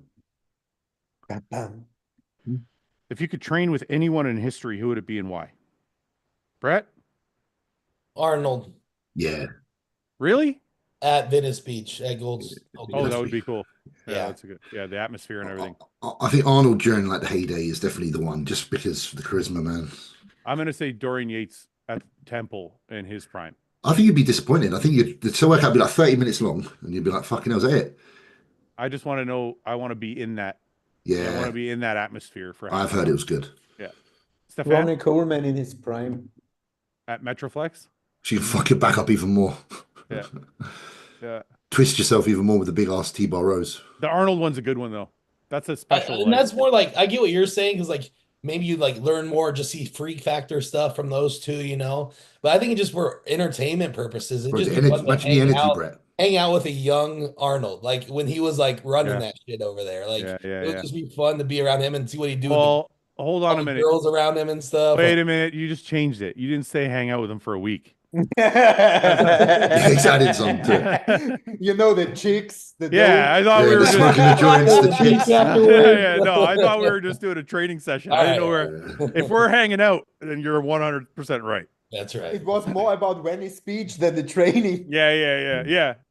No, I didn't want to. I didn't say Dorian because I want to learn from him. I mean, obviously you would learn from him, Yeah. but I just you know, I've watched that video so many fucking times. Yeah. Imagine like being in that fucking dungeon and feeling that energy. Like that's, I don't know. I feel like it's a different thing. I think if you get a chance to train with Leroy, I think you still get a little bit of that feeling. It's not obviously quite the same because it's not Dorian, but like if you ever get a chance to come to the UK and do a session with like Amph and Yeah. Leroy, you Yeah. feel like you're living a little bit in that, and it is cool because you still hear Leroy, Yeah. you know, and it sounds like you're Dorian. That Yeah, yeah, yeah, nostalgia, yeah, that yeah. nostalgic voice. One man. more, and you're like, fucking all right. Imagine Yeah. you start, you know, when he screams on the leg press, you start Yeah, screaming like that. right, just like yeah, just that's the shit that happens. It's brilliant. Yeah. And obviously, if you go to Amp's gym, he's got the Temple Gym original equipment in the corner, Yeah. a lot of it. So Yeah. Yeah. Yeah. That's cool. yeah. If you could go back in time and choose only one show to live again, what would it be and why? One show to live again, like what to like witness it or be in it. No, I think I think she means a show you've done. Oh, man, my favorite that I've done is definitely the Arnold. I wish Well, I could go back and do an Arnold. You know what? Every time I did an Arnold, I could never get my mind right, and I never brought my best to the Arnold. Is that just because it's such a big thing? It was just too big of a show for me. I just couldn't get my fucking. I couldn't calm the fuck down. Yeah, It hits just- your anxiety, doesn't it? Yeah. So if I could go back and do Um, the Olympia, I was too young and too small to really have made a difference, even if I was peaked properly. I think if I could go back and do one of those Arnolds in 11, 12, or 13, I think I'd be. Yeah. That's what I'd want to do. Brett. I'm exactly the same. Arnold for sure. It just that first one, you don't know what to expect, so it's just all new, right? Yeah. And like and then like obviously not. I don't think I could go back and win it, but it's just more be a little bit more prepared across the board than just know what to expect and stuff. It's like Yeah. it is. It's like and it's so fast. Like you know what I mean? Like because they're like so you just get there just and it's over. You're like, what the fuck was that? Like Yeah. Because Yeah. it's run so well, it happens fast. yeah. Like Sometimes it's not about winning. Sometimes it's just No. about. Just Sometimes trying to you're be like, there. well that I listen. I wasn't present for any of my shows. I was so in my head all the time that my whole career is a blur. But sometimes it's just like you're just even if I look those shows I competed in the Arnold's were some really fucking deep lineups. Like we're talking Branch, Dennis Wolf, Dexter Jackson, Evan Senapani. Like those are fucking. Even at my best, I'm not saying I could have won, but sometimes you just look back and you're like, I wish I could have brought my best just to see, Yeah. right? So it's not necessarily like Brett said about winning. It's more just about, I wonder what my best would have looked like. Yeah, we like people say this, isn't it? Like when they ask you about doing a show and they're like, oh, you like, you know, you obviously want to go and win. You do, but when you tell them that your main objective isn't to win, your main objective is to look your best, they're like, what's the fucking point? A lot of people. And I'm like, there's always a point because you don't know what your best is and your best could win. Like know it's what? not the focus is not. I don't know. The focus is always in presenting your best because that can equal a win rather than focusing on a win because you could win and not be like what you consider your best and it wouldn't feel as good. Right. When I won my pro card, I wasn't at my best. So you're like, yeah, I was good, but I don't like looking back on it. The year before, when I should have won, and people that were there were like, You yeah, I felt should have won. like you had a better physique. I was way better. And then the year I won, I was like, man, I was flat and like stringy. Yeah. And and I was like, but I won. Yeah. But it's funny. I don't know if it's about winning as much as it is about like sometimes when I think about bodybuilding, I think we do this more as a test to ourselves. Yeah, man. Yeah. And when you don't bring your best, you're like, I wasn't able to test myself properly because that's not the look I know I can bring. So it's it's like dropping a tennis racket during a tennis game. yeah, you're like, I just know I could have been well, better. I dropped the fucking racket for fuck's sake. Such a small thing. You know, it's funny. Somebody asked me the other day, do you have any hobbies? Like, do you have anything you like doing outside of bodybuilding? And I said, well, I love riding motorcycles. They're like, is there anything else?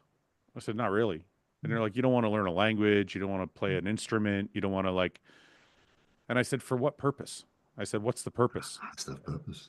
And they were like, there is no purpose. It's just for enjoyment. I'm like, I realized something about myself. I don't like doing anything unless there's a purpose. Yeah, that's fair enough. Like- I'm kind of the same. Because they said, if you had to pick something, what would it be? And I said, it would be jujitsu. But that's the same thing. You do it, you progress, and then you compete. Like there's a test. Like there has to be a test at the end of it. Yeah. I don't know how to do anything just for the fuck of it. That's why I like wiring up stuff because then when it works, Yeah, you tested yourself. Yeah, it's I'm like a like, yeah, I got all that shit working. I love it. yeah. You feel like a sense of You- accomplishment. yeah, you Yeah, have to see some end result, man. yeah. But somebody would say like I bought a drum set a long time ago. I wanted to Mm, learn how to play the drums. mm, I don't have the patience to invest the time. that's fair enough. But Probably some also not the talent. I don't have the talent. I don't. I know you're right because I asked Luke one time because Luke used to play the drums. He was good at playing them as well. And I said to Luke, I said, "Hey, when you sat down to play the drums, could you kind of just play, or was it like really difficult?" And he was like, Just "No." He's like, "I kind of figured out pretty quickly."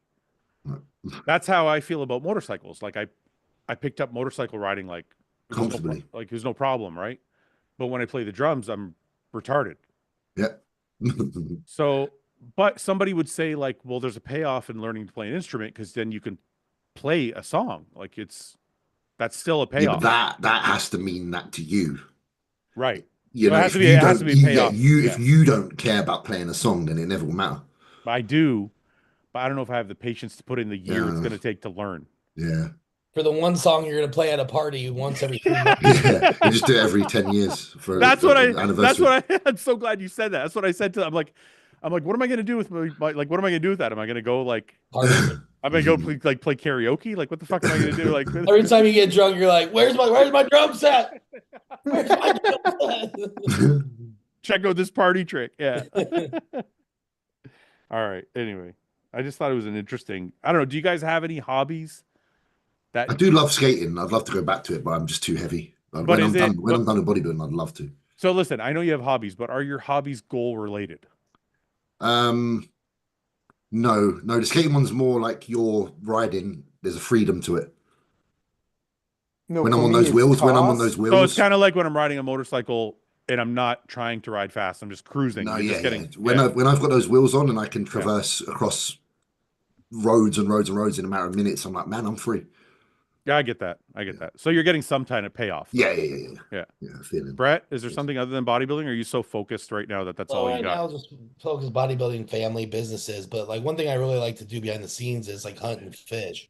And I wouldn't say there's like an end goal on that, but the adrenaline rush is kind of the goal on that, right? For Yeah, sure. yeah. Harvesting an animal or catching the Right. fish, the Yeah. excitement, the entertainment that goes into that. Yeah. Also the setup, the preparation for it and stuff like that. But that's just more of a leisurely activity that gives you some excitement and like more so, like I said, the But adrenaline. there's a payoff to it. Yeah, but not pay off, I don't do it because I have to have this meat or anything though either. No. But the payoff is actually catching the fish. Yeah. Like Yes, that's the yes. payoff. The Like you're accomplishing so like somebody said in the chat, like, what's the purpose in motorcycles? And I'm like, I want to go to the track and race Okay, motorcycles. gotcha. So that's my payoff. Like how fast can I make this motorcycle go around a track? Yeah. You know, so And that's a goal for you? yeah.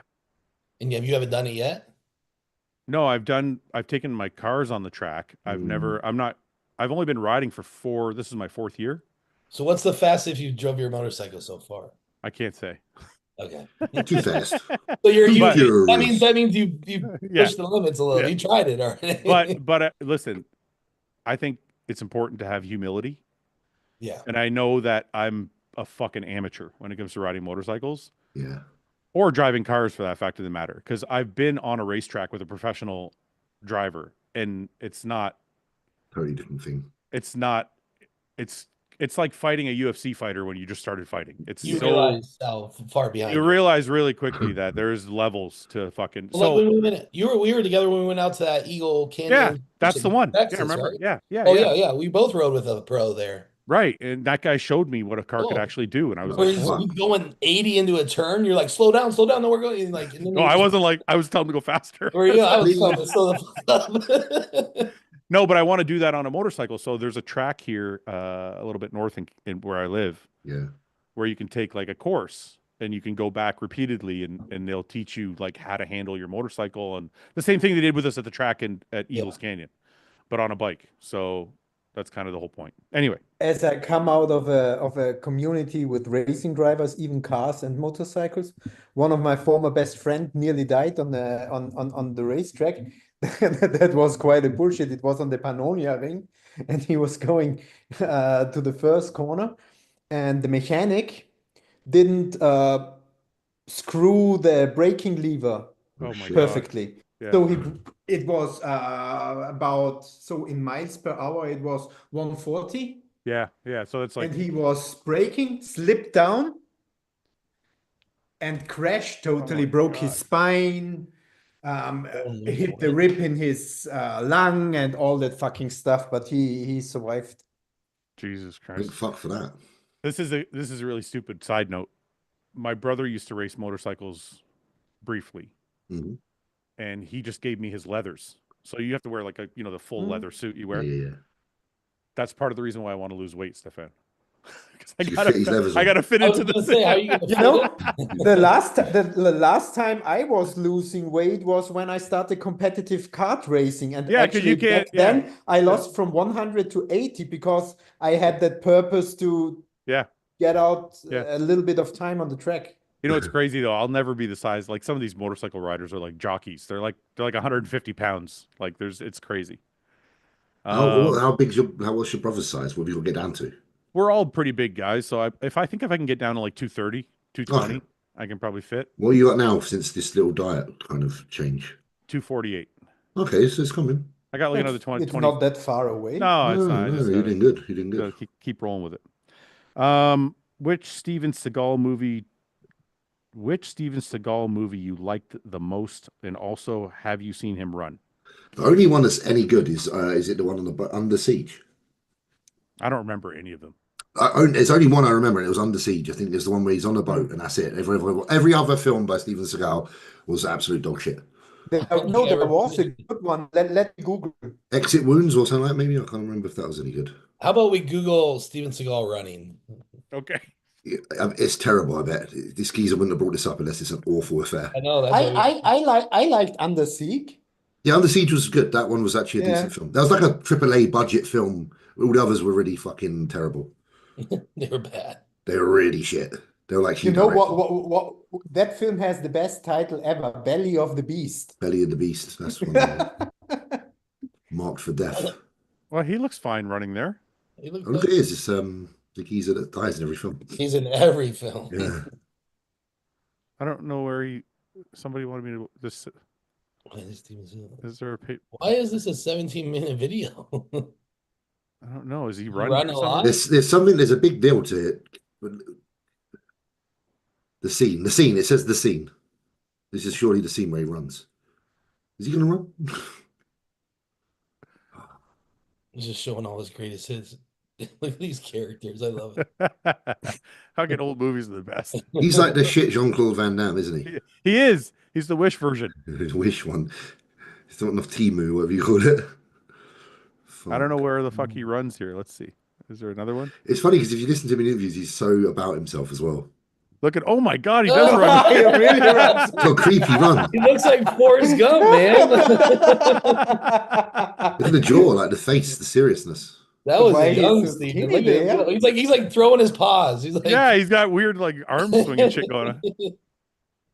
I don't know. He looks pretty fast to me. I don't know what you're talking about. I know I can't run that fast. I don't know if I can say shit.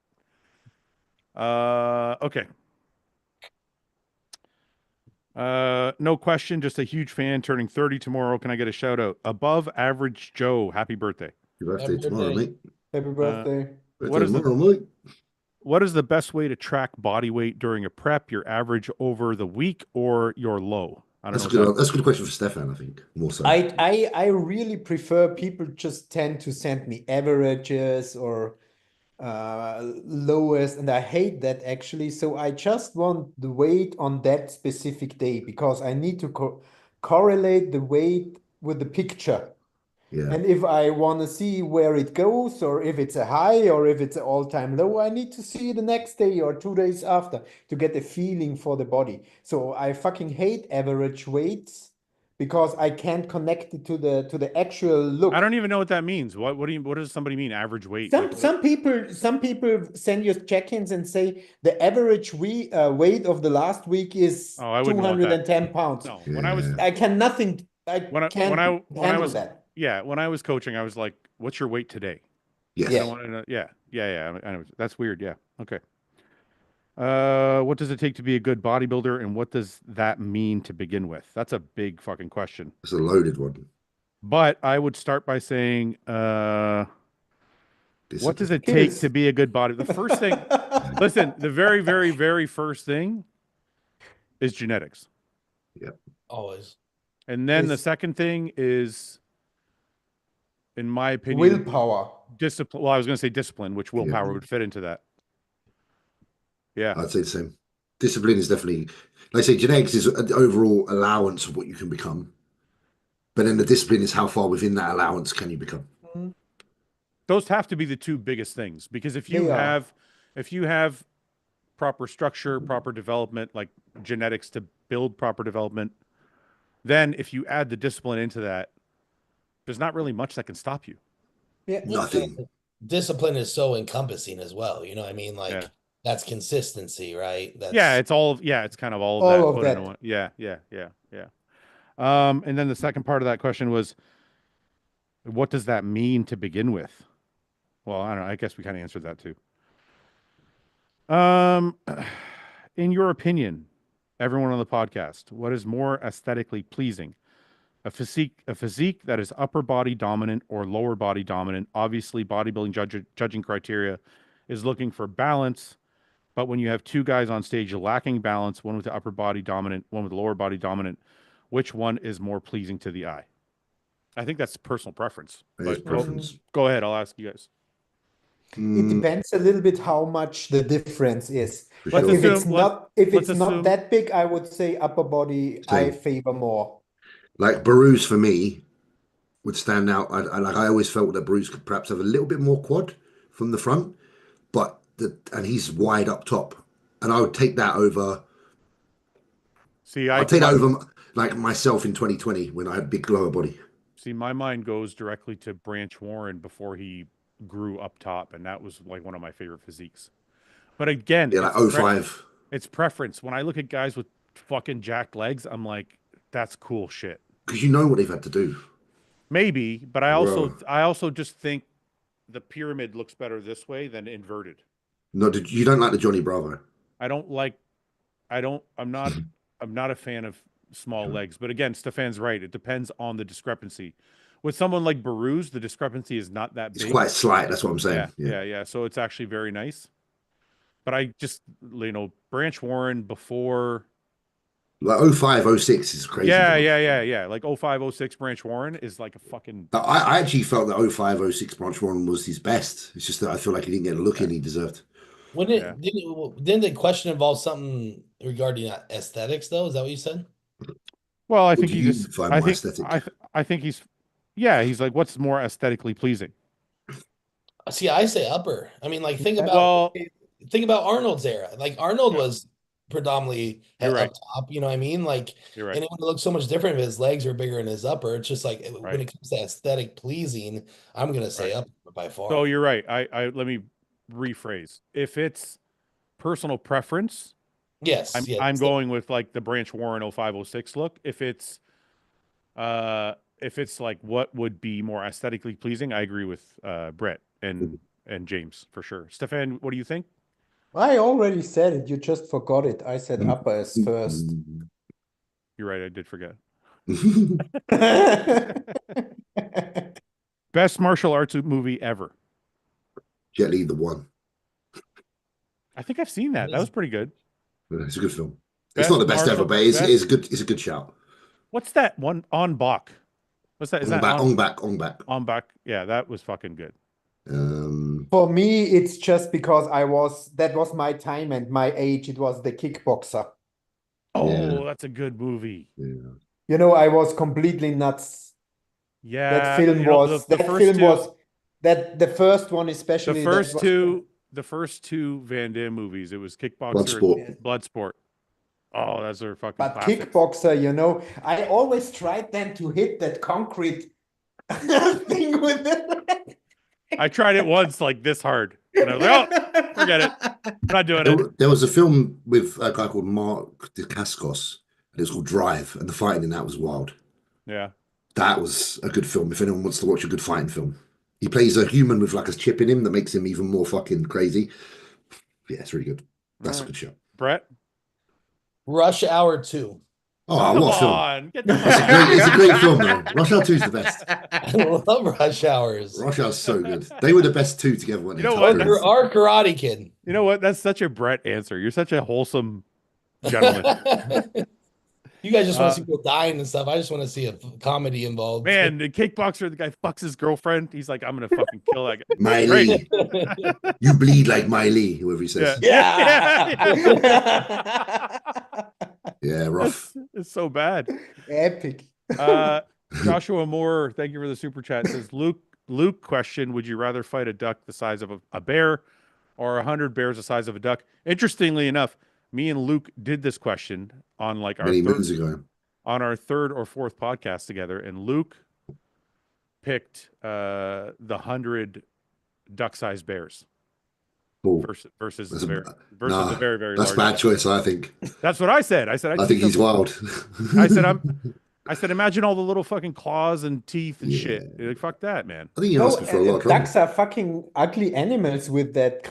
With the beak, yeah. Yeah, Yeah. but Yeah. What are Stefan's unique strategies or challenges when coaching women? I don't know what that means. It's kind of a broad question. Is there any difference, really? Do you feel? you have to take care a little bit more about recovery, especially when the menstruation cycle comes in. But you have to respect the hormonal system of a woman more. And the divisions, I would say, they are kind of awkward.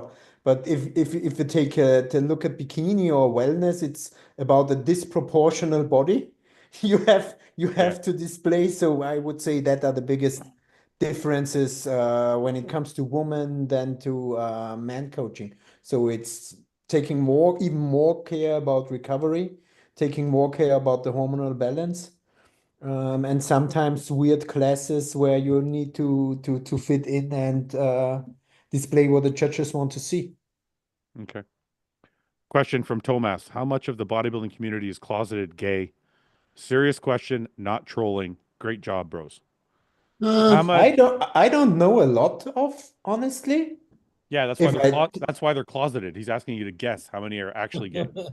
Yeah, but I know so many that there should be a few, but actually I don't know any. I know people that are openly gay or bisexual. I think there's a lot of bisexual. Huh? There's a lot of bisexual, for sure, isn't there? Bisexual is quite common now. I don't know if there is such a thing as You think it's a trend? Greedy. It's just greedy. Yeah, you want everything. Yeah. You just want sausage and fucking. You just pie. want to. You just want to fuck. You don't care where. You don't care now where the your dick goes. No, I have the serious question right now because that's getting into my brain. If you are bisexual, okay, Mhm. Yeah, you're you gay. just stick you just stick your penis into the asshole or you get fucked. Both. Well, no, you could fuck a think so? vagina. You could put your dick in a vagina and then get a dick up Listen, your ass. it's No, both. no. He's asking if you're bisexual and a man, did you have to receive or can you just give? No, to you both? can just give. That's Both- the point. Listen, both are But then that bisexual. means you're not gay, right? In prison, that's I feel prison. like there has to Those be are a prison rules vagina. only. Those are I prison feel like there rules has to only. be a vagina. But it's a involved in the big equation. difference to just stick it in or get it sticked in. No. Well, yes It and is. no. Listen. What? No. Okay, wait a minute. Just hold on a minute. Just hold on a minute. We Let's- gotta get Ian. We need Ian to confirm for us. Listen, if you're Ian can know. okay, we're talking about in normal society, not in prison. Normal society. In Prison prison, rules are separate. prison rules are separate. Normal society, if you fuck a guy in the ass, You're gay. you're gay. Yeah. If you fuck, Yeah. if you fuck a No, guy in the I- ass and you fuck a girl in the ass, you're still gay. Or now you're bi. Sorry. So what is the question? I don't understand. No, it's a huge difference if you fuck or if you get fucked. Not in terms of the On freedom Class- rules. not But it should be. not in terms of the classification. You're You know, there fucking- should be bisexual opener or closer. No, it's like bisexual plus. Yeah. You know when you do a driving test and you If do you- the on the motorway. It's like as well. the iPhone Pro 13 Max.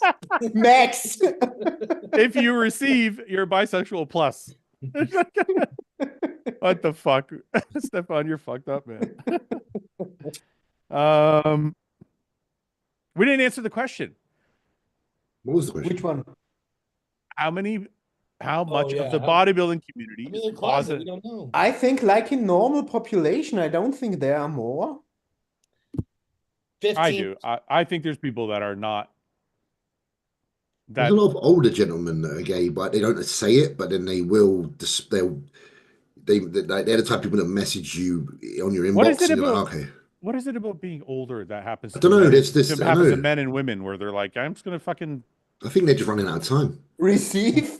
Just running out of time. So they're Well, like, no, whatever. because I think haven't you heard that like that terminology, like theory or whatever that like women in older ages after they're divorced sometimes turn to lesbianism. Yeah, yeah, happens for I sure. know a few that have done that. Really? Yeah, it seems to be like a common, not overly common, but it's like a thing that is a thing, you know. Right, okay. I don't know. Gino Matty, thoughts about legit TRT with a history of heart disease and the family and relative high calcium score. Stefan, you want to take this one? Yeah, the point is, I recognize that Americans see TRT doses totally different than European TRT Yeah, doses. yeah, yeah. In European, a TRT is a testosterone replacement therapy, which Based on means blood. that you get testosterone in the level of your normal physiological range Yeah, and but not more. But that's how it is here too.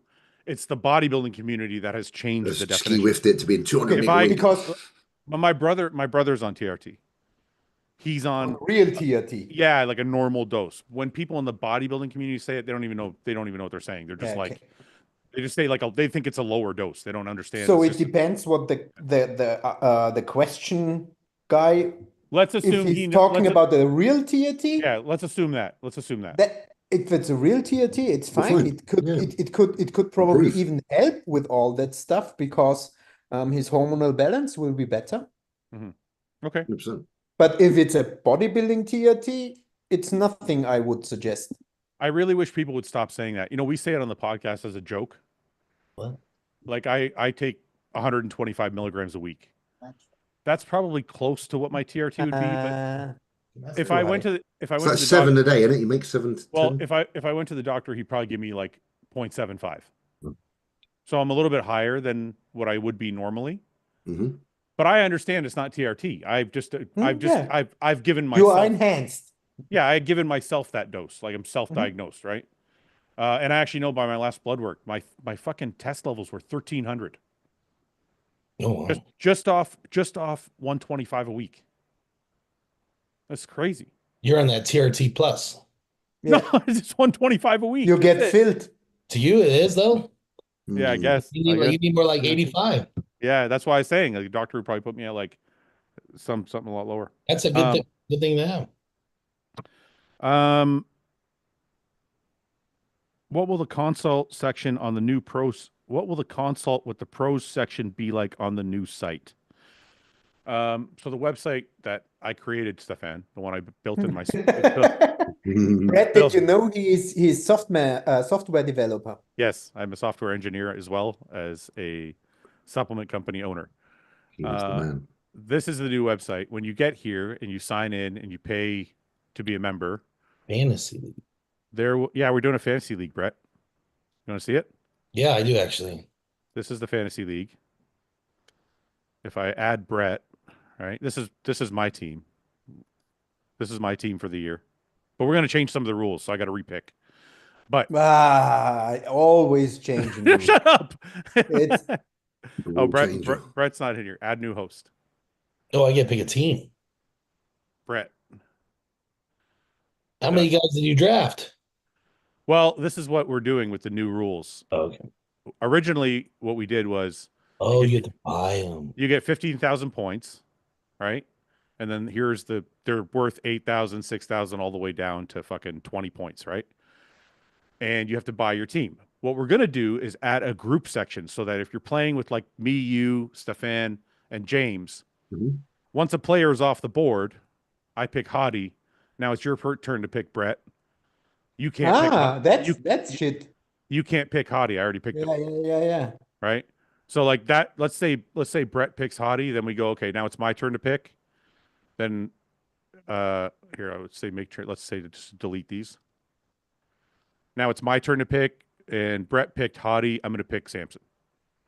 All right, and then it would be James's turn to pick, and so on and so on and so on until we have our teams built out.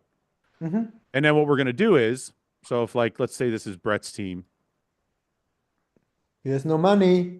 Oh, you ran out of money. Sorry, you only have 1,000. Listen, I have to go down here. Here's Nathan for 970, and then you have 30 points left. Okay, so what you're going to do now is follow these three guys.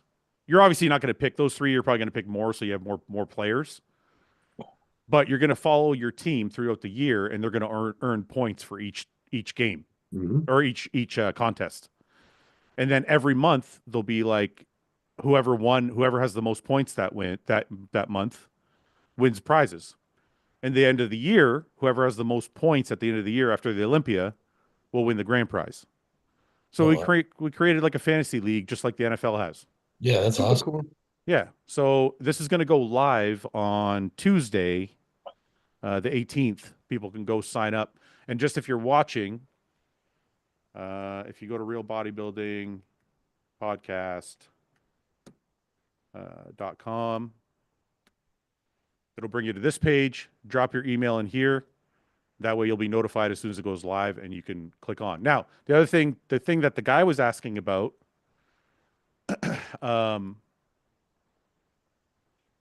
we also have like the predictions page where you can predict the shows. So like we've all done this already where you make your predictions. Actually, Brett, you haven't done your predictions. On the Arnold. For the Arnold. We need to do that before we go today. And then you have a rate your physique section where you go to, and here you go and you click in, like you put in your height, your weight, what class you're in, the phase. You upload like 3, 4, 5 photos, and then we'll judge your physique. And then we have a rate your form section, the same thing. You put like maybe you have a video of a squat or a bench or something that you're having problems with. We can rate your form, tell you what to do differently. The thing the guy was asking about is there's one more section that's not here yet. It's being worked on. It's a consultation section. So anybody who wants to be involved, right now I just have like Ian, Paul, myself, and Mike. Basically, you'll pick from a calendar what availability the guy has, and they'll do 30-minute consultations, and they charge whatever they want. I don't earn anything. I don't get anything out of that. So like if Ian wants to do a 30-minute consultation with someone, maybe he wants to charge $50. They go to the calendar. Oh, he's free next Tuesday at 3:00. I'm going to take that time. They pay the $50. That goes to Ian, and then he gives them their 30-minute consultation. That's sweet. Yeah. So that's all going to. It looks really clean. Yeah. Yeah. So it's all going to be part of it. So while we're here, though, now that we're talking about it, I need your predictions. Oh, I'll quick fire it. Okay. I need to look at the list real quick. The list is right here. These are the guys at the top. Okay. Samson. Yep. Derek. Yep. Andrew. Yep. We have. Ooh, now we're gonna get Vicky. Gotta go. I thought I could go quick. I'm gonna go James. Give me James 4th. William 5th. Yeah. Brandon 6th. Yeah. We will go Carlos 7th. Yeah. Actually, sorry, go Akeem 7th. My bad. Wait, let me remove that. In my bad. Okay. Akeem 7th. Carlos 8th. Yeah. Sean 9th. No, switch that. My bad. Sean 8th. Carlos 9th. It's not easy, is it? Sean. Sorry. Carlos. Okay. And then I got Patrick, Justin, and who's the other one? You got Justin, Jonathan, De La Rosa, who's actually not in the show. Sorry. So you got Justin and Patrick left. Okay. I will go Justin and Patrick.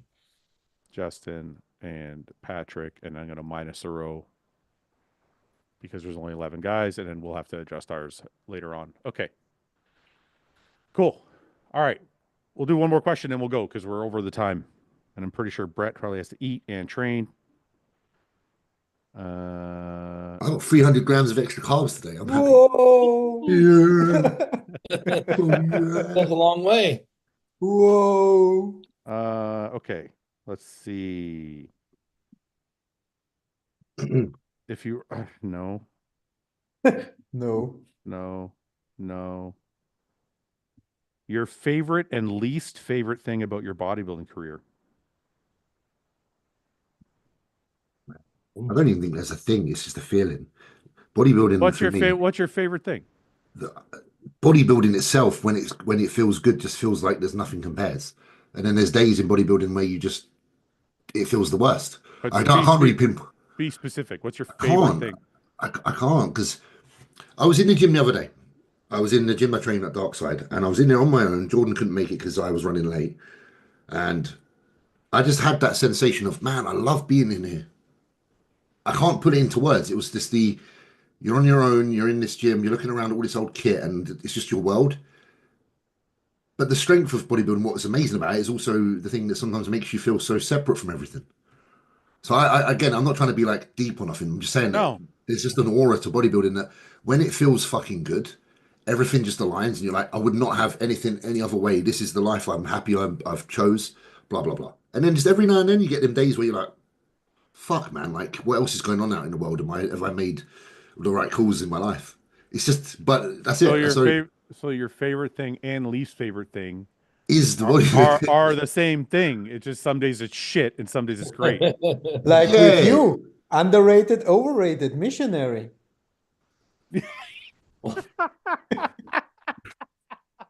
What? It's such a it's a, I was trying to argue with these guys and I said missionary position was overrated because I think it sucks Okay. because I think it sucks.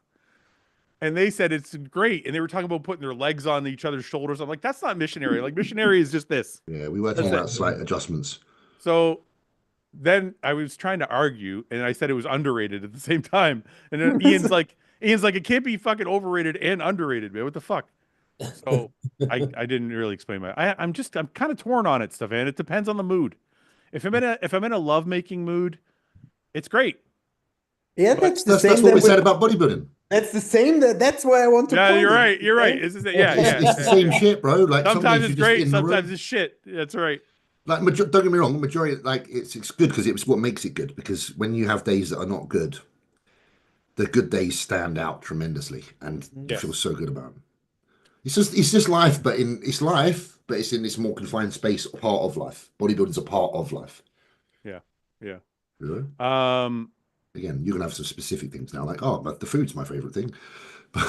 I'm actually really interested in this one. I know we got to go, and I'm sorry, but if Stefan could have the perfect physique, which bodybuilder's physique would he want? Just one person or put If you together could from pick, no, different? no. If you could pick one person to be, you want to and, have that year. So the physique, the any year. So year, one person? yeah, Yeah. Ronnie Coleman, 1999. of course, Yeah, I think no one can touch that. of course, It's of the best course. physique that's ever been, isn't it? Let's be honest, I think. I don't know if we're ever going to see anything like that, man. I don't think there's any argument there. Especially with the way judging has changed, because that was a perfect storm of the guy needed to be bigger than Dorian to be like the king. And then size became the main component of bodybuilding for an entire decade because of Ronnie Coleman. And then after that, it's no longer just about size. So I don't know if we're ever going to see anybody that big again. Do you know the one bodybuilder that post Ronnie that I just had such an admiration for their physique, and it's just a shame they're not competing. It's Justin Compton, man. Oh, I know. I just like whatever. It's not what Ronnie had. Don't get me wrong. It's not what Ronnie had. I know. But something Justin had, I haven't seen on fucking anybody. I agree. And you know why?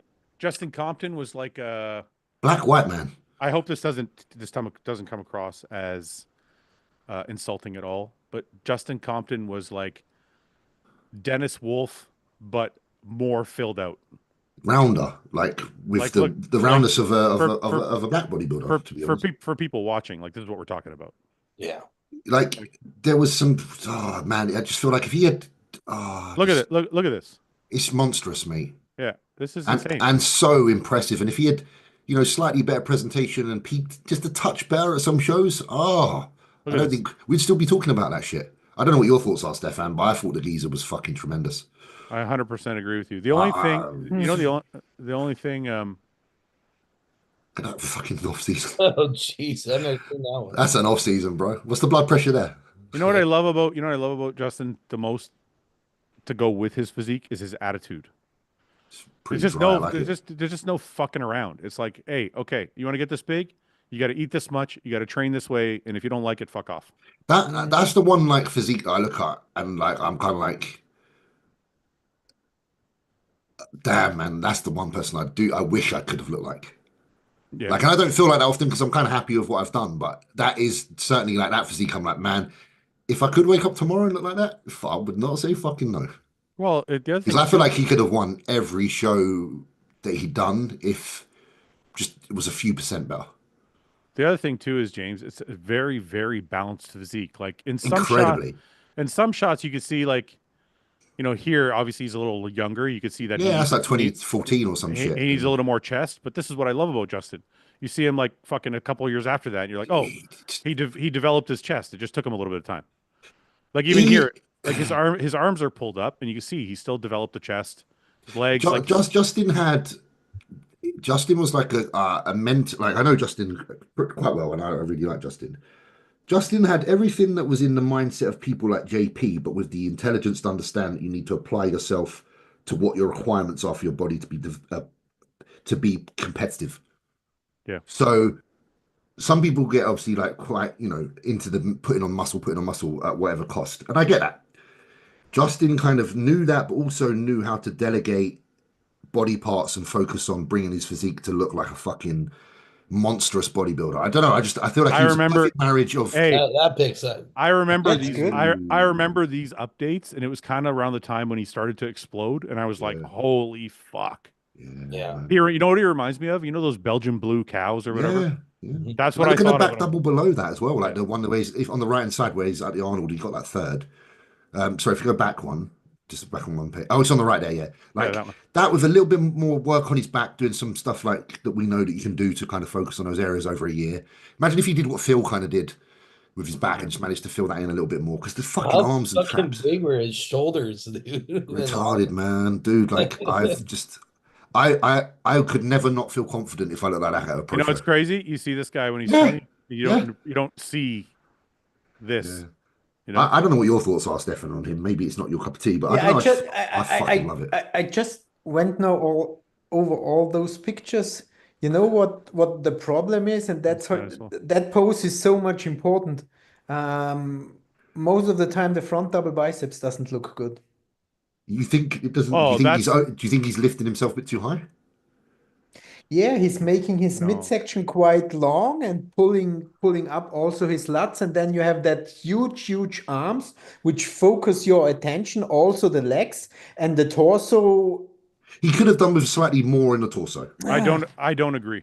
But I think the shot's fucking. I still think he's so balmy crazy. I don't. 'Cause I don't. If I had 23-inch arms, like I would just be like, There was a completely straight shot in the beginning when you scrolled down. 1 second. Let me see, because a lot of these are from the down angle. I'm trying to look for a front double that's Yeah, not. there was a. I don't actually agree. The only thing about his front double I don't like is that before he developed his chest, it really flattens out his chest. Everything else, I actually think looks really good. I like that he's stretching out his stomach a little bit. It creates a bit of a contrast That's a good between his, picture, for example. like, look at this tiny little waist, flaring quads, and the waist doesn't look too long. Take the one above first row, second picture where the side chest also is included. yeah, This so one? above that This- one, above that one. First, no, first row, yeah. This one, Uh-huh. Yeah. No, next to it. this one. Yeah. Yeah, Look I at love the- that. I love this. Look at the picture with Haney there. Look at the size. Top row. I mean, Oh. Stefan, the only thing I would say about this is he's not actually all the way in the pose. You can see his elbows are still pointed backwards. Because you see here, when he's in the pose, his elbows come forward. See the difference? This isn't Yeah, isn't- it's much better. yeah, this Yeah, is so maybe just the picture is shit. this you can see his elbows Because are here more- it looks perfect. Yeah. Man, I that's definitely my favorite physique for the last probably It's I definitely don't good. know. I also think you're a little bit racist, James. So I think it suits. Yeah, because I like black muscle, and then I'm also a white guy, so I need to hope. I have to have hope that it's potentially possible for a white man to be that round. You need to identify. That's To why be you're. fair, though, Brett's very round, so Brett's kind of representing that as well. You know what's funny? I don't get that as an Arab guy. I don't get to have that. I guess I kind of do with like Hadi and Rami, even though they're not like Hadi's Persian, he's not Arab, but like You got to look at the sand skin. all the way through my bodybuilding career up until the last few years when the Middle Eastern guys really took off. Yeah, they weren't none during yours. I had to just pick a black guy or a white guy. Yeah, now you get to pick. Now I can pick. Yeah, now I Middle can pick Eastern chaps. yeah. But like Baruz, for example, is an exceptional guy from over there. That's probably one of my favorites. From he's also Persian though. He's not Arab. So bro, you know me, bro. I just look at color charts. I don't know. If I look on the chart and I just see you're like he's brown. Color, he's brown. That's all that matters. And then I match up and I go, yeah. In the old IFBB amateur, maybe James. No, he's too young. But actually, we just had Arab winners. Yeah. Oh, really? Winners. Kamal used to win everything, didn't he? Kamal won the world championship. Egypt people, Persian people, they dominated the world championship over centuries. Yeah, well, really. Sasan, look, we got Sass doing Detroit. Sasan's a great bodybuilder. He's doing Detroit, and he could blow the whole fucking show because he's that good. Yeah. All right, we're gonna wrap it there. I have a feeling Brett has got to go train and eat. He's kind of looking a little wiped out. Let's do it. James, enjoy your 300 grams of carbs. Stefan, thank you. It's always educational. Yeah, I won't be eating oats, don't worry. Brett, have a good training session. Thank you, sir. Have a good one, Brett. Good to see you, bro. Seeing you guys. Yeah, I'll see you out at the Arnold here pretty soon. Yes, see you in 1.5 weeks.